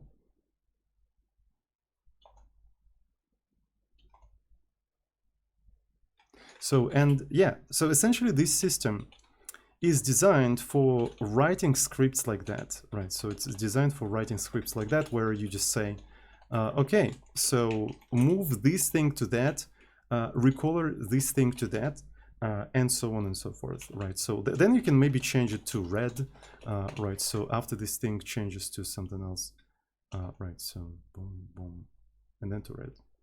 So now you can combine all these things. But all of these things are separate actions, right? So all of them are separate actions. What I was thinking is that, can you schedule tasks simultaneously? Is that something that you can actually do? Like schedule them simultaneously. For example, I want to schedule simultaneously move and caller, and then, you know, yeah, so basically group them together like this. It would be kind of cool. And it would be kind of cool to do that purely in a scheduler, right? So the scheduler right now, it only looks at the current task. It only looks at the current task and just, you know, performs that task, then it takes the next task and so on and so forth. So the scheduler, to make it work in a scheduler where you can have several tasks, we should maintain some sort of like a buffer of the current tasks, right? So we need to maintain the buffer of the current task. Then as we simulate, we actually round robin them, right? So do you guys know what is a round robin? It's essentially when you have several processes, several tasks, and you allocate a little bit of a time on each of them around. Right, so task group. Maybe we're gonna introduce a task group or something like that. To be fair, oh shit, just a second. Fuck. Okay, everything's fine. I accidentally locked my screen. Slog, yeah. So I'm using Slog. Slog was actually automatically installed for me when I installed i3. So I don't know. Task group begin, task group end. Honestly, you guys actually gave me a good idea. Yeah, why not just have a task groups? And you can implement task groups as tasks. Who said you can't do that? Like you can do that. Yeah, so you can have a task groups. And essentially, and that will automatically synchronize all of that stuff. Chat is useful sometimes, apparently. Chat is useful sometimes. That is actually so cool. So yeah, I want to implement that. I already streaming for almost 3 hours, but maybe I'm gonna go for another hour because I kind of want to implement those task groups, if you know what I'm talking about. It's kind of cool. It's kind of a cool of an idea. Right. Yeah. So okay, let's make a break and all right, so we need to understand how we're going to be grouping tasks together. So one of the ideas that I have is essentially create a different kind of task. But that means, like, where are we going to be storing the task that we're grouping, right? So it's a task within the task. So the most logical thing is to store it in data. That means the data of the task. Let's take a look at the definition of the task. So the data of the task has to be modifiable. So right now I set everything up so the data is not modifiable. But that shouldn't be the case, honestly, right? So the data should be modifiable. The data definitely should be modifiable. And because of that, I feel like the task is not an asset anymore. It doesn't live in the realm of assets. It lives in the realm of a state, right? So each individual task is a state. Okay, so we can put it in the realm of a state, in a lifetime of a state. Cool. So we can introduce something like group data, right? So we're going to have a special group task, and this is going to be a group data. And what is it going to do? It's probably going to store tasks, right? So we already have tasks thing. Yeah, so we already have that. So tasks, so I'm gonna put it in here somewhere. There we go. So this is the tasks that we're modifying here. And when you are updating the group task, right? So when you're updating the group task, what you're doing is essentially you going through each individual task and update that individual task. Right, so that's pretty cool. That also means that this thing, when we reallocate this specific structure, what it should do, it should probably do, how to say that, when we reallocate this entire thing, it should allocate in some sort of an arena, not in malloc, because then all of the tasks turn into some sort of a tree, and deallocating and reallocating that tree is a huge pain in the ass. Right, you know what I'm talking about? So now we are starting to have tree of the task. So I want to be able to do all of the allocations for that tree of tasks in the arena. So then when I reset the state of the animation, I just reset the arena and forget about all this entirety of the tree. So this is what I want to have. But the task is a dynamic array. Right. The task is a dynamic array. And dynamic array is pushed via the nobda append, which uses alloc. It uses realloc, but it uses realloc in a very kind of meh way. Right. So essentially, yeah, so this is basically what's going on here. So it doesn't have a way to supply the state of the allocator and stuff like that.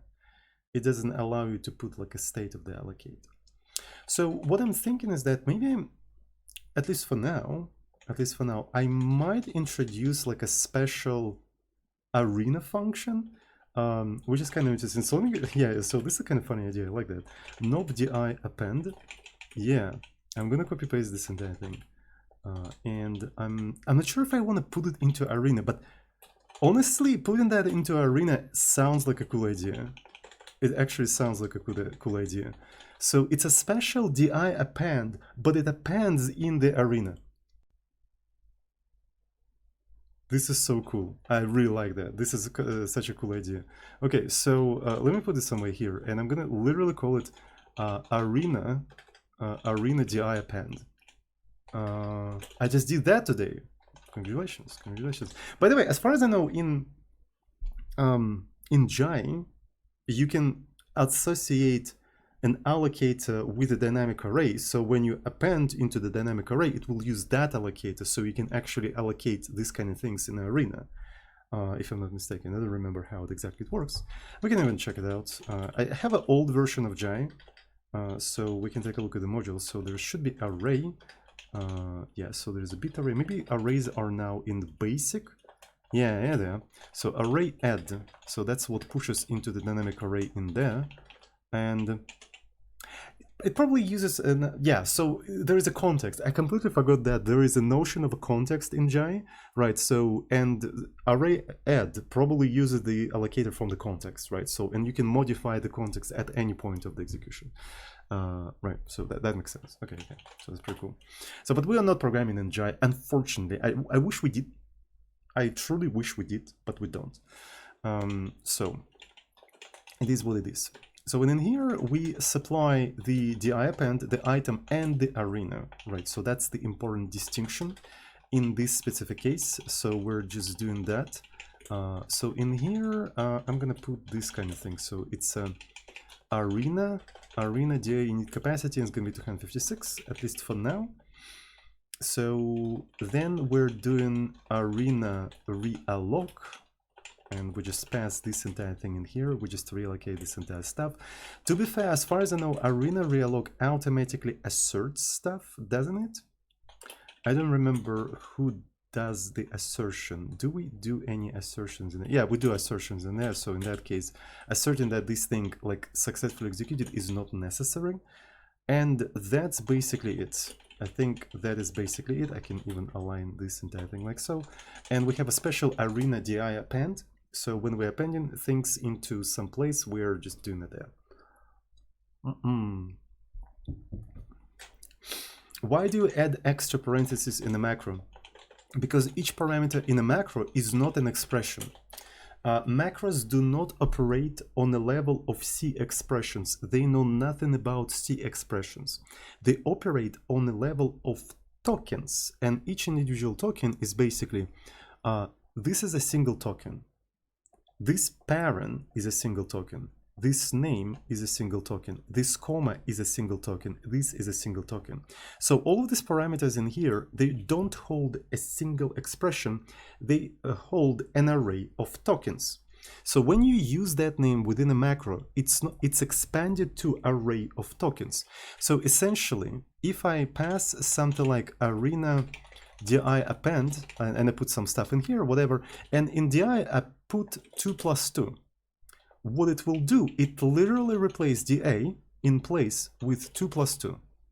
If I didn't have this parenthesis in here, it would replace it with 2 + 2, making this thing take the field of these two, but I meant take the field of this entire expression. That's why when you're working with parameters in a macro, you usually have to wrap them in parentheses because they get splattered just like as they are. Because C preprocessor know nothing about C expressions. It's just a sequence of tokens. It doesn't understand C. So that's basically what it is. All right. So yeah, and that's why people do that.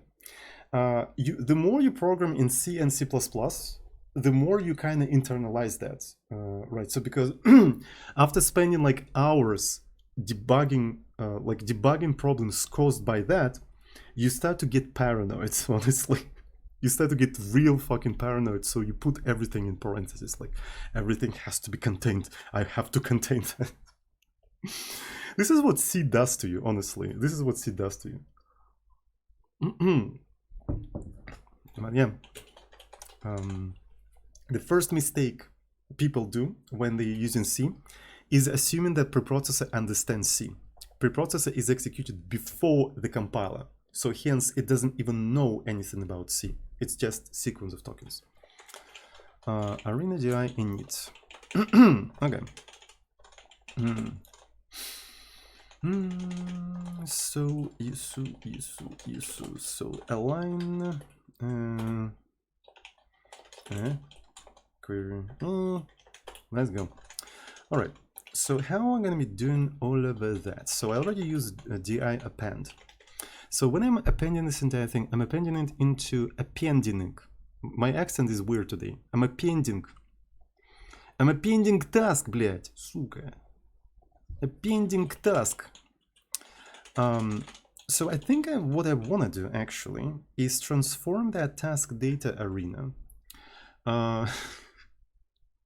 You guys like my accent? You guys like my accent? Yeah, I have a pretty good accent. I know. So I think we need to transform this entire thing into arena, something like a state arena, right? So this is a state arena, a state-sponsored arena. Блять, task, append, сука. So I'm gonna be doing that TikTok screaming Russian thing. You guys see that? Like everyone saw that. But I need to program in Python in that case, right? So if I'm gonna do it in C, it's not authentic in my opinion. All right, so here we have squares, here we have a bunch of tasks, and yeah. So I think as we're going to be appending all of that stuff into the tasks, we probably want to do that in a state arena. It only makes sense to do that in a state arena. 20% of the views on the Stack Overflow answer are from the Tsoding answering that question. Really? Oh, you mean the while thing? Wait, I'm actually curious what goes. I'm mostly surprised that no one has asked about. I wonder if there is like a huge spike in the views for that specific question because people keep asking me about it. Right?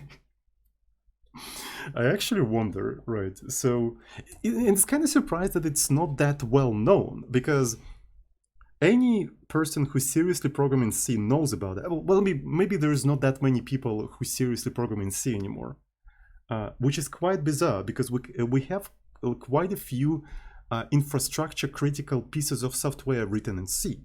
Things like Linux kernel, things like any like a POSIX kernel, honestly, like majority of the POSIX kernels, web servers like Nginx written in C. So there's like a very infrastructure critical pieces of software, and there's a fewer and fewer people who seriously program in C. That's a huge problem, actually. That's a huge problem. So I don't know what we're gonna be doing in that case. I suppose using AI, right? So that's an interesting future, actually. Imagine some piece of legacy of software infrastructure. Nobody fucking remembers how to maintain it, and it's maintained entirely by AI. I can actually imagine that. Like, can you imagine that? Right, so yeah, so we don't really have to add too much of a complicated thing into it, right? Just change the behavior slightly so AI kind of can do that work, right? But no human being understands that language or that code base anymore, so it's just AI maintaining these things, introducing bugs once in a while. That's a bit scary, actually. Jibla has a talk about it, the transfer of knowledge in software development. That's a very interesting topic, actually. So yeah.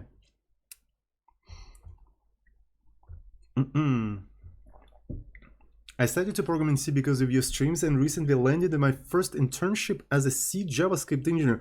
Wait a second. Please tell me you're doing WebAssembly. Please freaking tell me that you found a WebAssembly low-level job. Please tell me that such job exists. Because I can imagine that, right? So the only place where you need both C and JavaScript is a low-level WebAssembly, right? where you're not using like WebAssembly frameworks, but you're directly interacting with WebAssembly. I can actually see that. All useful code returns to C. Exactly. So simplicity of C is unbeatable. It is in fact unbeatable. And I think these jobs exist now. So you think they're debating? Unfortunately not. They have two separate applications. One written in JavaScript for browser and one low-level collects data for another. Oh, okay, I see. So the backend is in C. Sounds reasonable, actually. I do see because of you as well. Interesting. There's something beautiful about simplicity of C. To be fair, I like C for the same reason people like Go, for instance. Go's simplicity is also very beautiful, if you know what I'm talking about. Dr. Falcon, thank you so much for tier 1. Thank you. Right, we need more simple languages like that. Like C, like Go, and stuff like that. It's just like we're kind of like tired of this clusterfuck overcomplicated shit that is trying to be C++ and Haskell simultaneously. It's just like, I don't know. So it's just like all of these C killers, they are created by, you know, CS graduates that didn't grow out of that phase of intellectual masturbation on C++ templates and Haskell, right? So yeah, so I don't know, like why we keep doing this kind of stuff. Async engine for what? For game, kind of. Animation engine. We're making an animation engine. I can show you what kind of stuff we're making. So just a second. I'm gonna go in here and I can start one of the animation that I have in here. So animation of a Turing machine. So I'm gonna be using that for my YouTube video, right? So I'm gonna be making a YouTube video. So this is a Turing machine. So and the script for this animation is described using Asynchronous engine, right? Because as you can see, you can have several tasks that do different things and stuff like that, and you need to animate that. You need to make it like dynamic and stuff like that, right? So, and we have another thing that we were working on right now, leap squares. So I'm trying to formalize that sort of asynchronous engine into a more coherent thing, and I'm just like trying different things, right? So this is a simple animation, and it was scripted using a piece of code like task move. Where is it? Yeah, there we go. So that's basically how it was scripted. This is how basically it was scripted, right? So I just schedule different tasks to do very specific things, right? And then it just plays all of these tasks, right? So we're trying to make like an engine out of that, like coherent engine. And we're using that as a testing playground, as a testing thing. So this might prove one of the most useful software for your video editing pipelines to ever come to fruition. I don't know, we'll see. 1 square away from Windows stalling a new boot animation. Yeah. Okay. I really like that. It's kind of cool that with this engine you can just press R and start rendering the video with FFmpeg. They're like literally turn it into video that you can then export into like video editor and stuff like that. So it's something fucked up, but that's fine, right? So and it creates you a video file somewhere there. So I'll put MP4. There we go. So here's the video file. And you can use it for whatever you want, right? So I'm trying this kind of inspired by Manim, the thing that 3Blue1Brown invented, right? So I'm making a similar thing, but in C. It's not really based on Manim, but it's heavily inspired by that.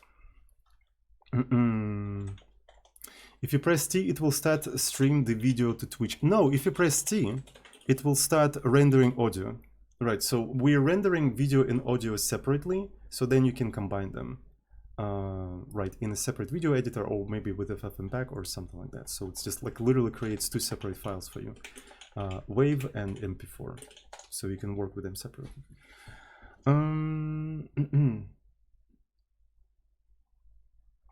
So what do you think about Cherry? I have no idea what it is, I'm sorry. Never heard of it.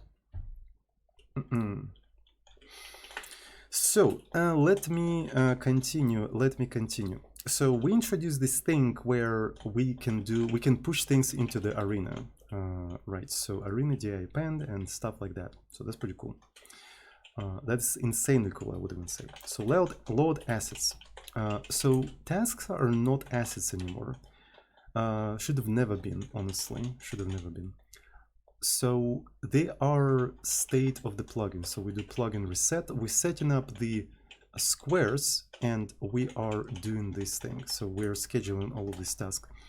But on top of that, we have to probably reset the arena. Arena reset p arena state sponsored arena. So we just reset this entire arena. We just do that. And since we are now allowed to modify the data of the task, we can store this float t in the task data. We can now store it there, which means I probably want to remove this thing. That's a good point. That's actually a very good point. I really like that. Okay. So now, let me try to do this kind of thing. So pun pop, thank you so much for Twitch Prime question. Thank you, really appreciate that. Okay, so we have a move data. So let me go ahead and literally put the t in here. So I'm gonna call it raw data, and this is gonna be just the data. So maybe it should have been called this, but I mean it's gonna be incompatible with C++, right? So let's actually keep the compatibility with C++. So I'm gonna query replace p t data t, boom boom boom. So this is a smooth step. Because of that, we can probably get rid of the position of set. So yeah, allowing to modify the data associated with the task actually makes the entire engine super powerful. I'm super happy. We're moving in a very cool place. Yo, I really like that. Okay, so let's go through the rest of compilation errors. I'm actually kind of getting hyped up for some reason. I have no idea. Maybe this is because of the T. I think T is kicking in, right? So we have to be careful with your T. What else do we have in here? So this is a raw data. So this one is just a raw data. So I'm just going through the compilation errors, nothing particularly special. Okay, so p task data, when I'm allocating task, I see. So we are allocating new data. We have to be allocating it in an arena, in a state arena, in a state sponsored arena. Another magical t, exactly, my friend. So this one is going to be float t. And by the way, as we allocate task move, we have to be setting t to 0. That's kind of important. And also task caller. We're also going to be setting t to 0. It's basically interpolator, which indicates like for how long we've been doing all of that, right? For how long we've been doing all of that. All right. So this one is going to be p t data t. Boom, boom, boom, boom. I want you in my room. So this is a state arena, state sponsored arena. So as you can see, we're using arenas in here. Isn't that poggers? So when we're reloading the assets, we don't have to do that stuff in here, right? Arena reset and tasks count, because they are not assets anymore. They're state. So that means they have to be reset in the plugin in here. Right, so we're resetting the state sponsored arena. We're allocating all of these things in here. All right, that's cool. Okay, I'm super happy about that stuff. And by the way, knob di append, we have to use arena di append, arena di append, and using the state sponsored arena, and knob di append again, arena, use the state sponsored arena, like so. So we're just indicating where exactly we want to store that stuff, like what's the dynamic array and so on and so forth. This is actually super cool. Crypto a hash, thank you so much for Twitch Prime. I hope I pronounced your name correctly. Thank you. What else do we have in here? Arena DA init. What? Ariane, not Ariane. Arena. All right. So what else do we have? Arena realloc. You're telling me? Oh, you're saying that there's not enough stuff in here. So where is the arena alloc? So first you provide. With the flipper, okay, so this is annoying because arena, you have to provide the old sizes. Well, how am I supposed to know the old size, you mother flipper? Well, I mean, I kind of do know the old size, but which hotkey to turn it into NFT? I don't know, honestly. That's a good question. Are NFTs still a thing? Are NFTs still a thing? I think they're dead, basically. So this is, okay, so this is the new capacity, right? So let's go ahead and introduce this thing, new capacity. I don't think so. They're not dead. That's kind of surprising. That's kind of surprising.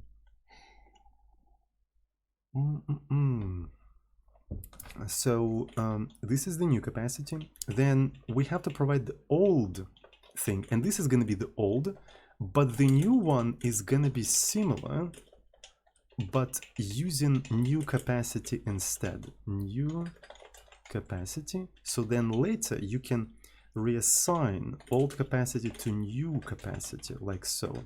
So we need to keep track of all of that. So on top of that, I feel like it would be better to maybe put stuff like this. So because this stuff is getting too big, a tiny bit big. Right, so, and here I can realign this kind of stuff. There we go. So that makes a little bit sense. So one of the quality of life improvement in C would be like a normal support for multi-line macros, honestly. Right? So you don't have to do that shit on the side with, you know, escaping and everything. So I don't know if they're ever gonna add that, but yeah. Why don't you make a function of that? Because I need to be able to do this kind of thing. Right. Literally because of that. If I didn't have to do that, I wouldn't make it a function. Though I could pass it as a function, but I would still have to have a macro so I can do this kind of stuff. So you see, this thing takes a size of the field, takes the size of the field. As soon as you pass this parameter through the function, you may not know that thing. So this macro allows you to take the size of the item without knowing the type of DA. That's the thing.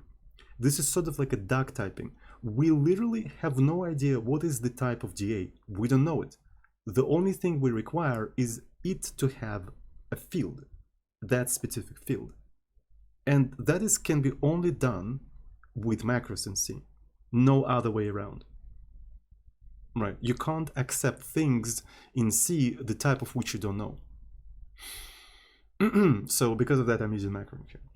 Again, I could have used the function and just like pre-compute it, but I still have to use a macro specifically for that.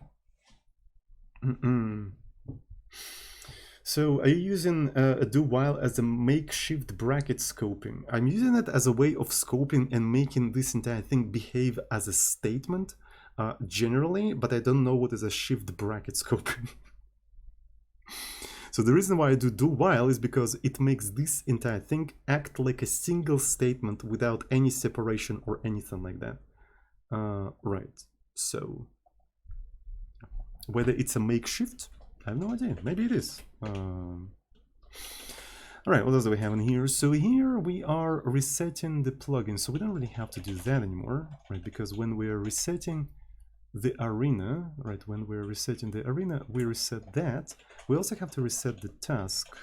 So, right, so p tasks count 0.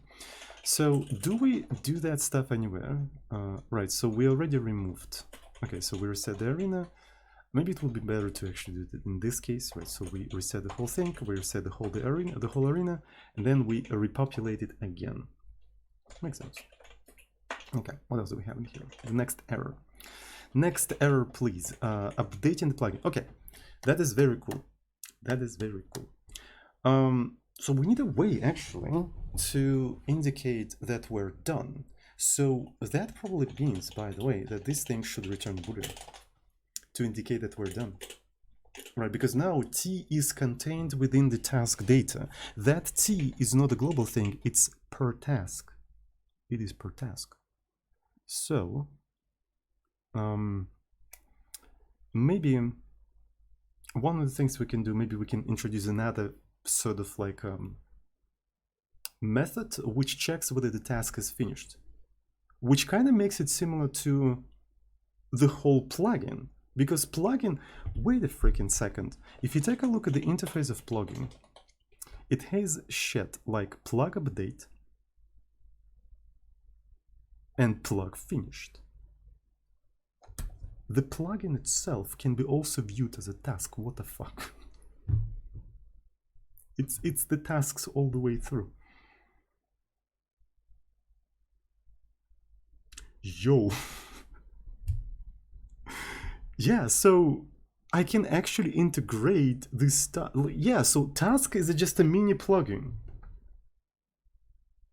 Task is just a mini plugin, actually. It's just like a small mini plugin, and you can have trees of this plugin and stuff like that. What the fuck? Task-oriented programming. Yeah, so it's basically asynchronous programming, right? So it's like a JavaScript. I just reinvented JavaScript, guys, right? So I reinvented JavaScript. All right, Pog comments. Are they Pog? So essentially, the reason why I do this kind of stuff is because I can't use single line comments, because they command out this thing, right? So you can't have like multi-line comments with this thing. So it literally doesn't compile, right? So the only way you can comment multi-line macro is by multi-line comments. You can do in front of the, maybe I could do that, but I mean, it's just, this was the easiest thing to do. It's just like, yeah, that was actually the easiest thing to do. This is an X macro, right? So this is an X macro, and I just instantiate this X macro like this. Anyways, so yeah, we need to have a way to check whether we're finished or not. So maybe doing something like finished is gonna be better, maybe. So, but that also means, I mean, that just means that we can keep the tab down inside of the updates. All right, so that's basically what we can do. We can keep the tab down inside of the update. So I don't know, like I haven't decided yet. So let's just go ahead and put a boolean in here. Right, and in here we're gonna do if task not, if maybe it's finished. We return true when it's finished, right? So we're gonna just tear down the task and continue as usual. We don't even have to reset this entire thing. I didn't think so. Right. And honestly, yeah. So we can use setup to do some things. So what I'm thinking is that in the plug reset, since we're kind of scheduling the first ever task, we can do pit less than p tasks count. We can just go p tasks pit setup this entire stuff. We're just setting it up, and setup doesn't really accept anything, and this is where we can reset t to 0, which is generally useful, right? So, and when we're scheduling the next thing,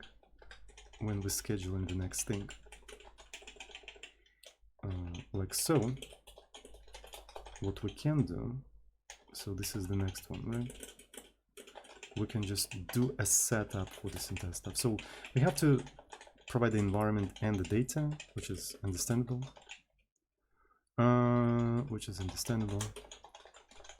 So because of that setup, we provide the environment. Do we have environment? Ah, fuck, we don't have environment. That's bad. All right. Also, let's forget about the setup. So we're not gonna have setup then. I'm still thinking how. So in some cases I need setup, but whatever. Let's continue with the stuff. Still the compilation errors. Okay, so task move update.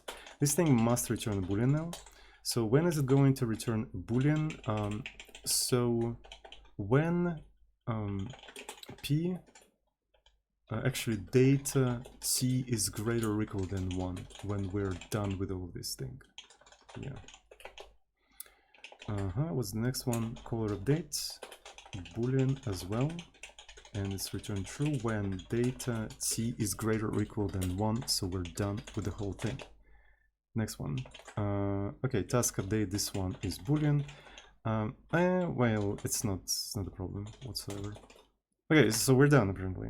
Apparently we're done. What the fuck? Okay. That's cool.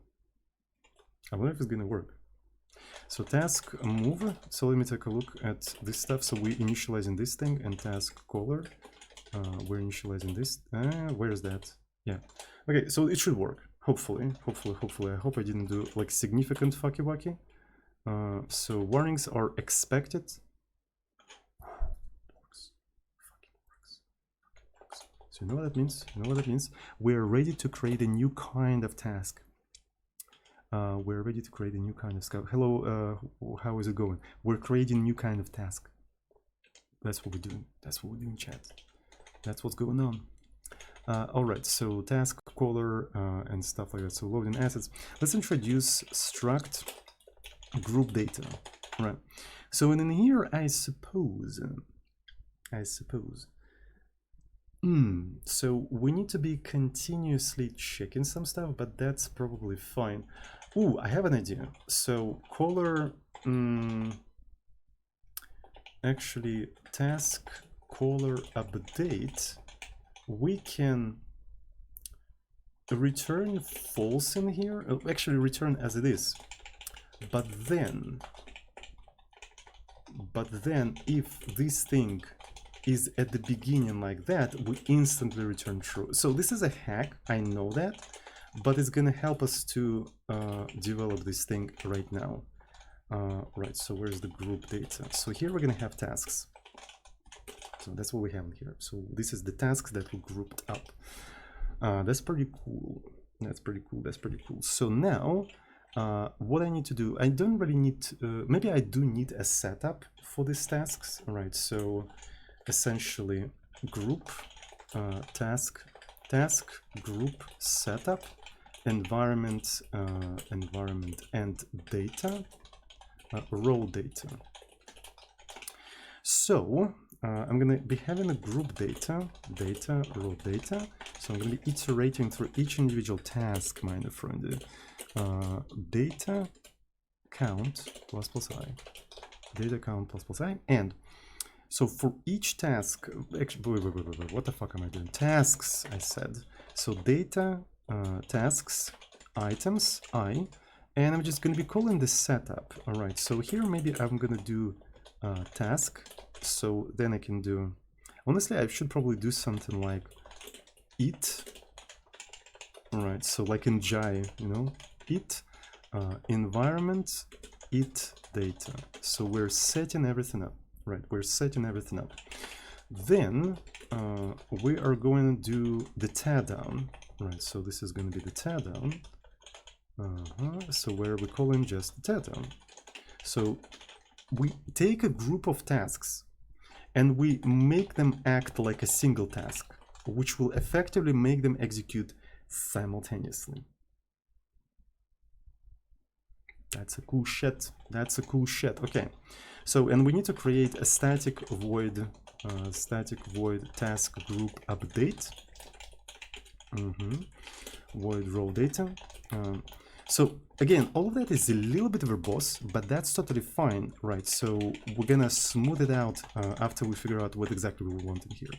Okay, so I'm doing the update, right? I'm doing the update, but it also indicates that it must indicate that it's finished or not. So if one of these things not finished, we're probably gonna do so finished initially true, but if one of them is not finished, it is automatically not finished, and we just return finished. Right, you see what I'm doing here? So it's finished when all of them are finished. It's finished when all of them are finished. It reminds me of fork join mode. Yeah, it kind of is, right? So, and our schedule is going to be basically scheduling that task. So this is a subschedule, right? So subscheduler, right? So the scheduler updates this task, that task updates subtasks. And because of that, they're executing simultaneously. Ghibli would be proud of it. I think he got the idea of it from Perl, But in Perl, they're actually called underscore or something. Like there's a default variable. The idea of default variable is actually kind of old. Right, so he got it from somewhere. I'm pretty sure it was Perl. Right. Okay. So that's basically what we're doing, right? So, and that allows us to actually create like these trees of tasks. Some of them are going to be executed simultaneously, some of them sequentially, and so on and so forth. Maybe we're going to have a task group that executes them sequentially. And because of that, the actual script is going to be this root task. Our spec has it as well. Okay, so breaking the system. No, you don't have to break it. We have to update all of them, right? So we have to update all of them. So we're just checking if some of them are not finished. Okay. So what else do we have in here? So there's a data undeclared. Okay, so that's understandable. And this one also has to be here. What else? So this is a group data, conflicting types. Okay.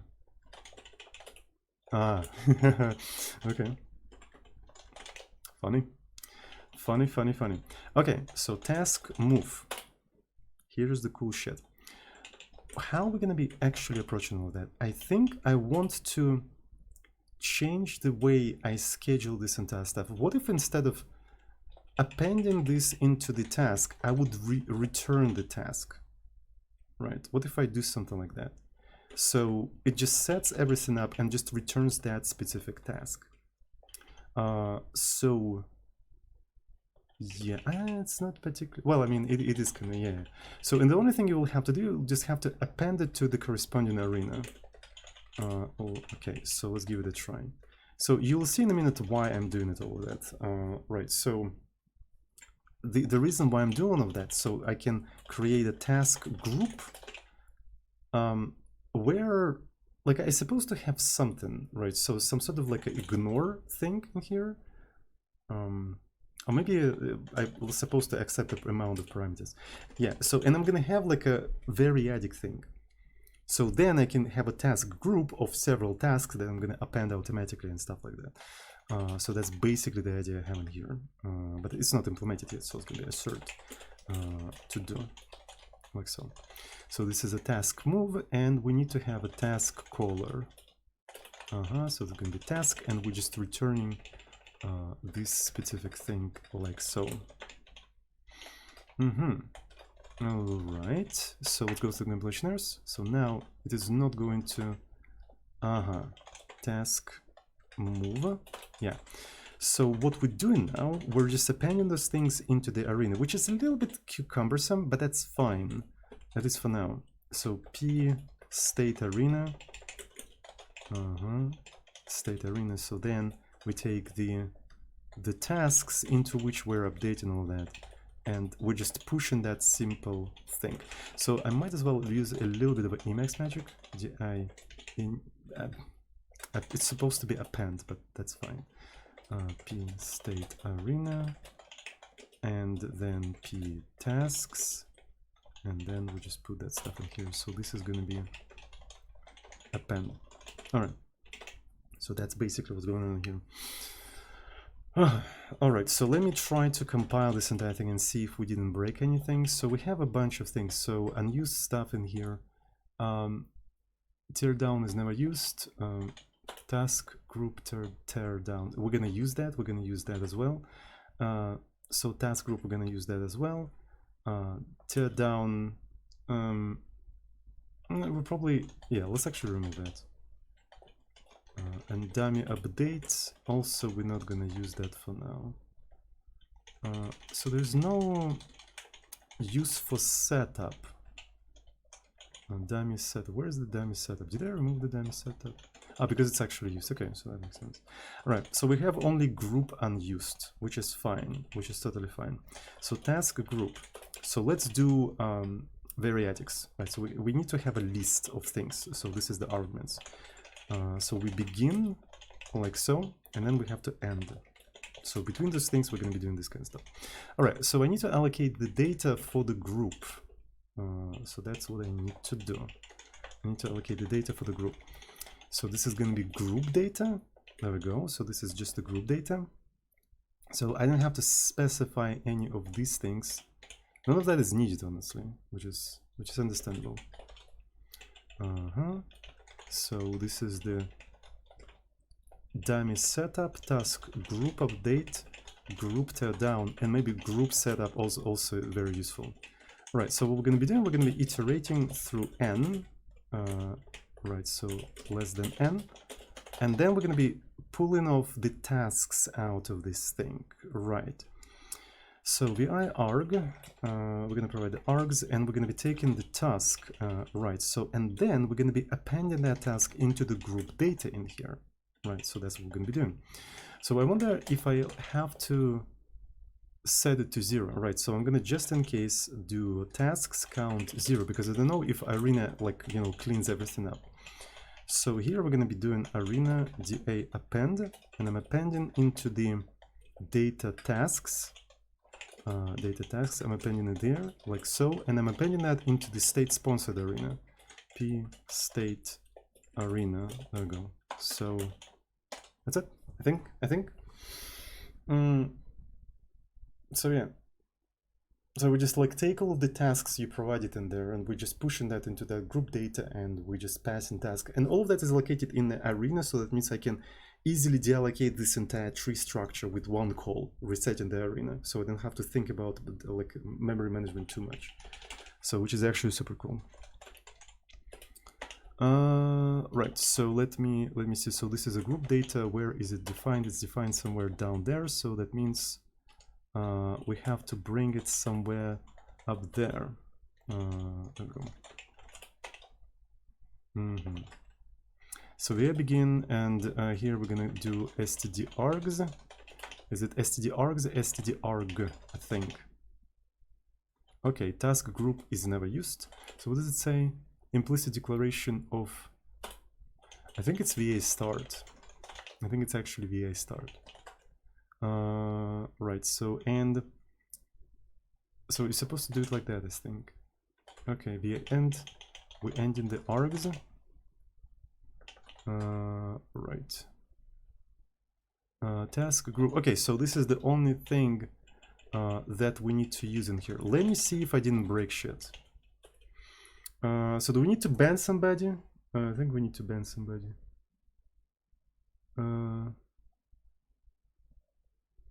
Okay, I see. That's a ban.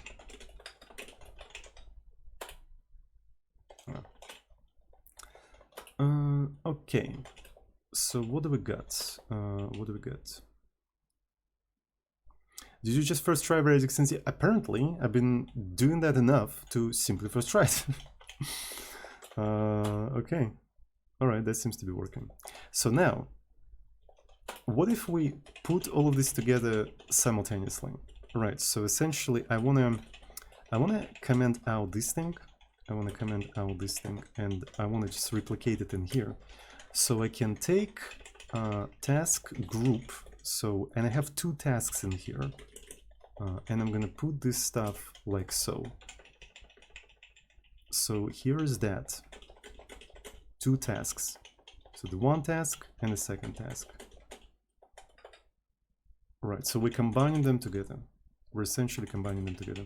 Might even repeat for some. Okay, let's actually combine on the first two and see if that works. Right, and see if that works. So that seems to be working. Oh shit, did it? What did happen? What just happened? Did it segfault? I didn't see that. It segfaulted. Yo, what the fuck?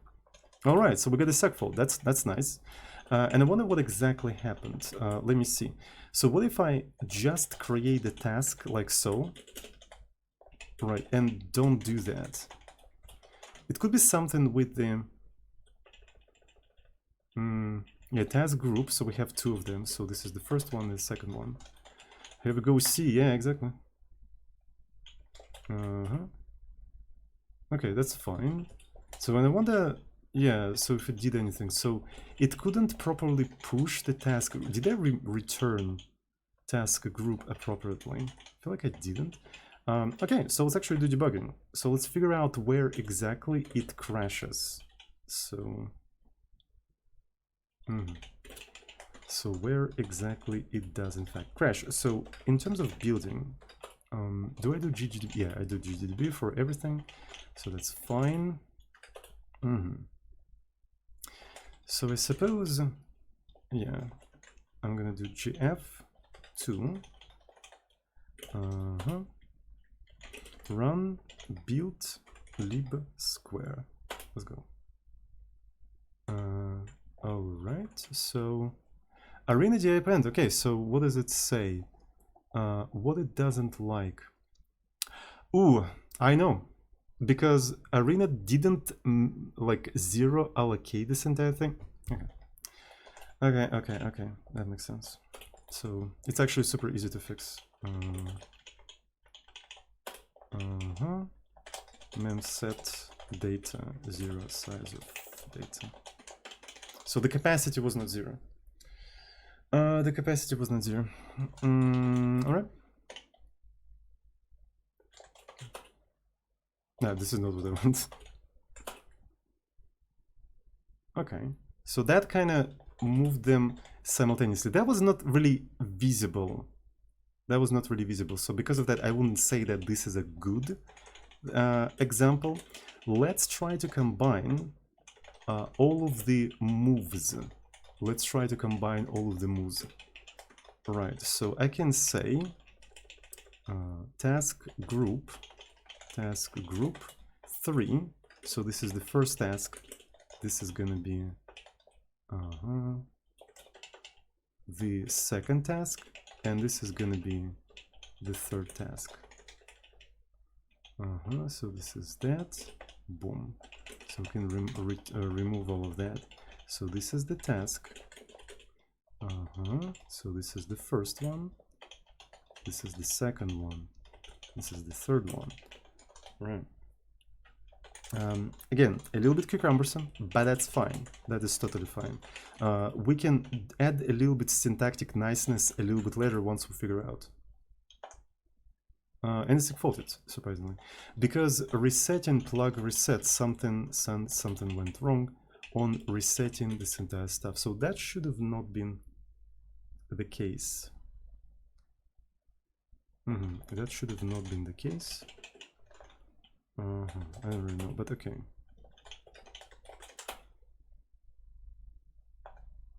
So if you start it, yeah, it moves them around, and only then it covers them. But then I can't restart this thing, which is funny, right? So let's try to do that in the debugger. So this is going to be run build lib square, and let's fail. Let's see what's going on. So okay, so it apparently was. I'm gonna surprise like what exactly happened in here. Because why did we end up with the situation of it being invalid? I'm ironically surprised. So yeah, so we ended up here, and then for the second time, because we cleaned everything up, didn't we? We cleaned everything up. So what exactly is going on? So do we do DA append? So all the DA appends that we do through the arena, right? So we do through the arena. I don't really know, man. I don't really know. So pre-reload, or maybe even plug reset. When we're resetting all of that stuff, we're resetting T, so then we do the tasks, and then we also clean up the arena. And that makes sense. That just makes sense. Probably has something to do with us not fully zero initializing things. So maybe that has something to do with that. So task group. I don't really know. So so it's still executing, right? So maybe I can take a look at some of the parameters in here. Like for instance, the data. Can I take a look at the data? All right, so that's cool. Data. Oh, okay. So the data is completely corrupted in here. The data is literally corrupted. And why is it corrupted for the second time? So yeah, so this is garbage. So for some reason we have a garbage in the memory. I don't know why. So I'm saying explicitly, did I not rebuild or something? I'm pretty sure I rebuild my stuff. Because that should not be the case. Yeah, so something's weird. For some reason, when we reset everything, we end up with garbage.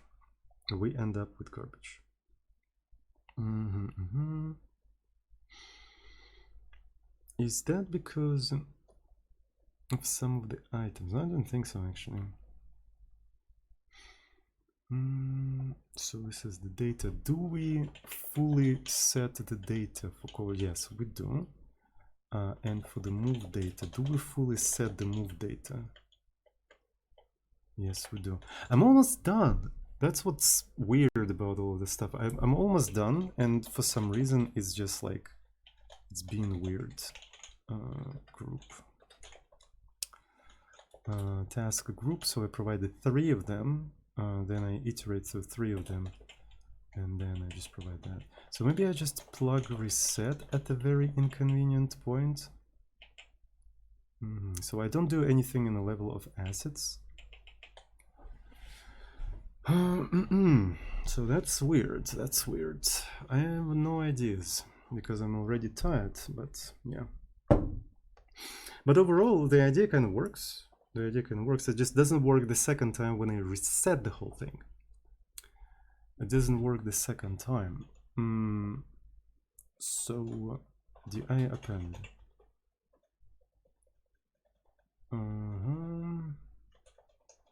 So we don't really do any other allocations. So we do arena allocs in here though. A little bit of arena allocs. Reset. After you reset, do you need to clean the tasks? I kind of set tasks to count to 0. So that should be enough theoretically. I also should set okay. Oof. Thank you. Capacity, yes. Not only capacity, I think. Oh, oof. This is okay. I just learned something. Thank you so much, guys. Thank you. I learned something. Yeah, usually when I didn't use arenas, I never have to think about this kind of situation. But when you start using arenas, yeah, you have to clean all these things. So let me find all the places where we do that directly. So this is the only place. Okay, so I learned something. Memset. So yeah, because resetting the arena fully invalidates all that. Is it worth the VIP? I think it does. It is. So that's a good VIP moment. Memset 0 and just the size of the whole thing. Tasks. Yep. Yeah. Well, yeah. There we go. So we reset the whole thing and we made it 0. Right, let's go. W, yeah. So as you can see, they move simultaneously. But then I can go ahead and just do the following thing. If 1, else. So and if, and let's uncomment this entire thing.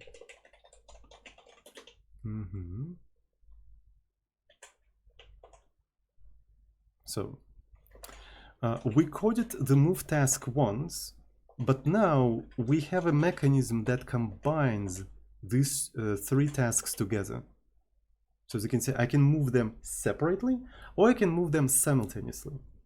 So the same tasks may be actually executed at the same time, right? So, and all that is in a single thread. So this is how basically async works, I suppose. We can group together also recallering, because why not?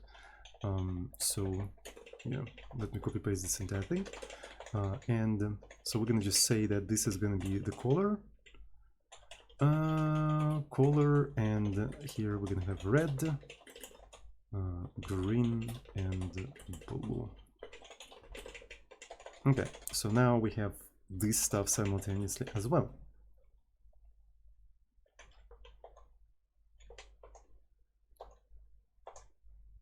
This is so cool. So now you can decide when to execute things sequentially. You can execute all of these tasks sequentially. The same tasks can be executed simultaneously, right? So moving and recoloring. So, and it basically gives you these like reusable pieces of animations, right? So it gives you reusable pieces of animations. You can stack upon them, you can combine them, and they can execute at different times and stuff like that. And yeah, I want to actually continue like developing this framework, right? So where you just create a piece of animation that updates something in the model, right? And then you just combine them into these scripts, right? Into the scripts and stuff like that. So that's kind of cool, right? And it's literally Async Engine, but in C. Async Engine in C. Yep. What's funny is that can I actually make them move in the opposite direction now? So essentially, what if I make 0? So if 0 moved to 1, can I now make it move to, so let me see, move to 1, 0. I kind of want to make it move to 1, 0. So this is that, so this is 1, 1, 0. We don't really have 1, 0 in here, but I think we will. Yeah.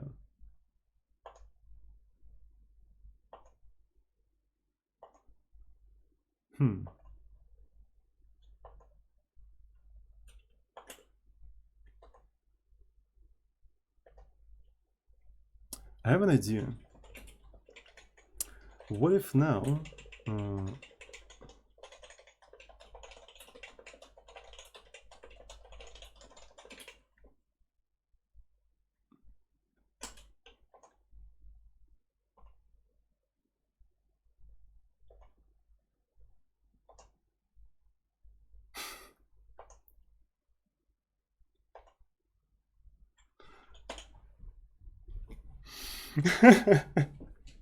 isn't it cool, right? So you just have these pieces, you can stack upon them now. So something, yeah, well, we'll have to fix that at some point, but yeah, anyway.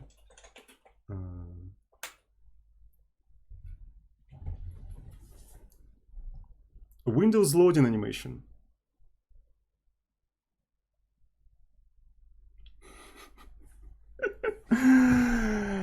All right, that's so cool. That's so fucking cool.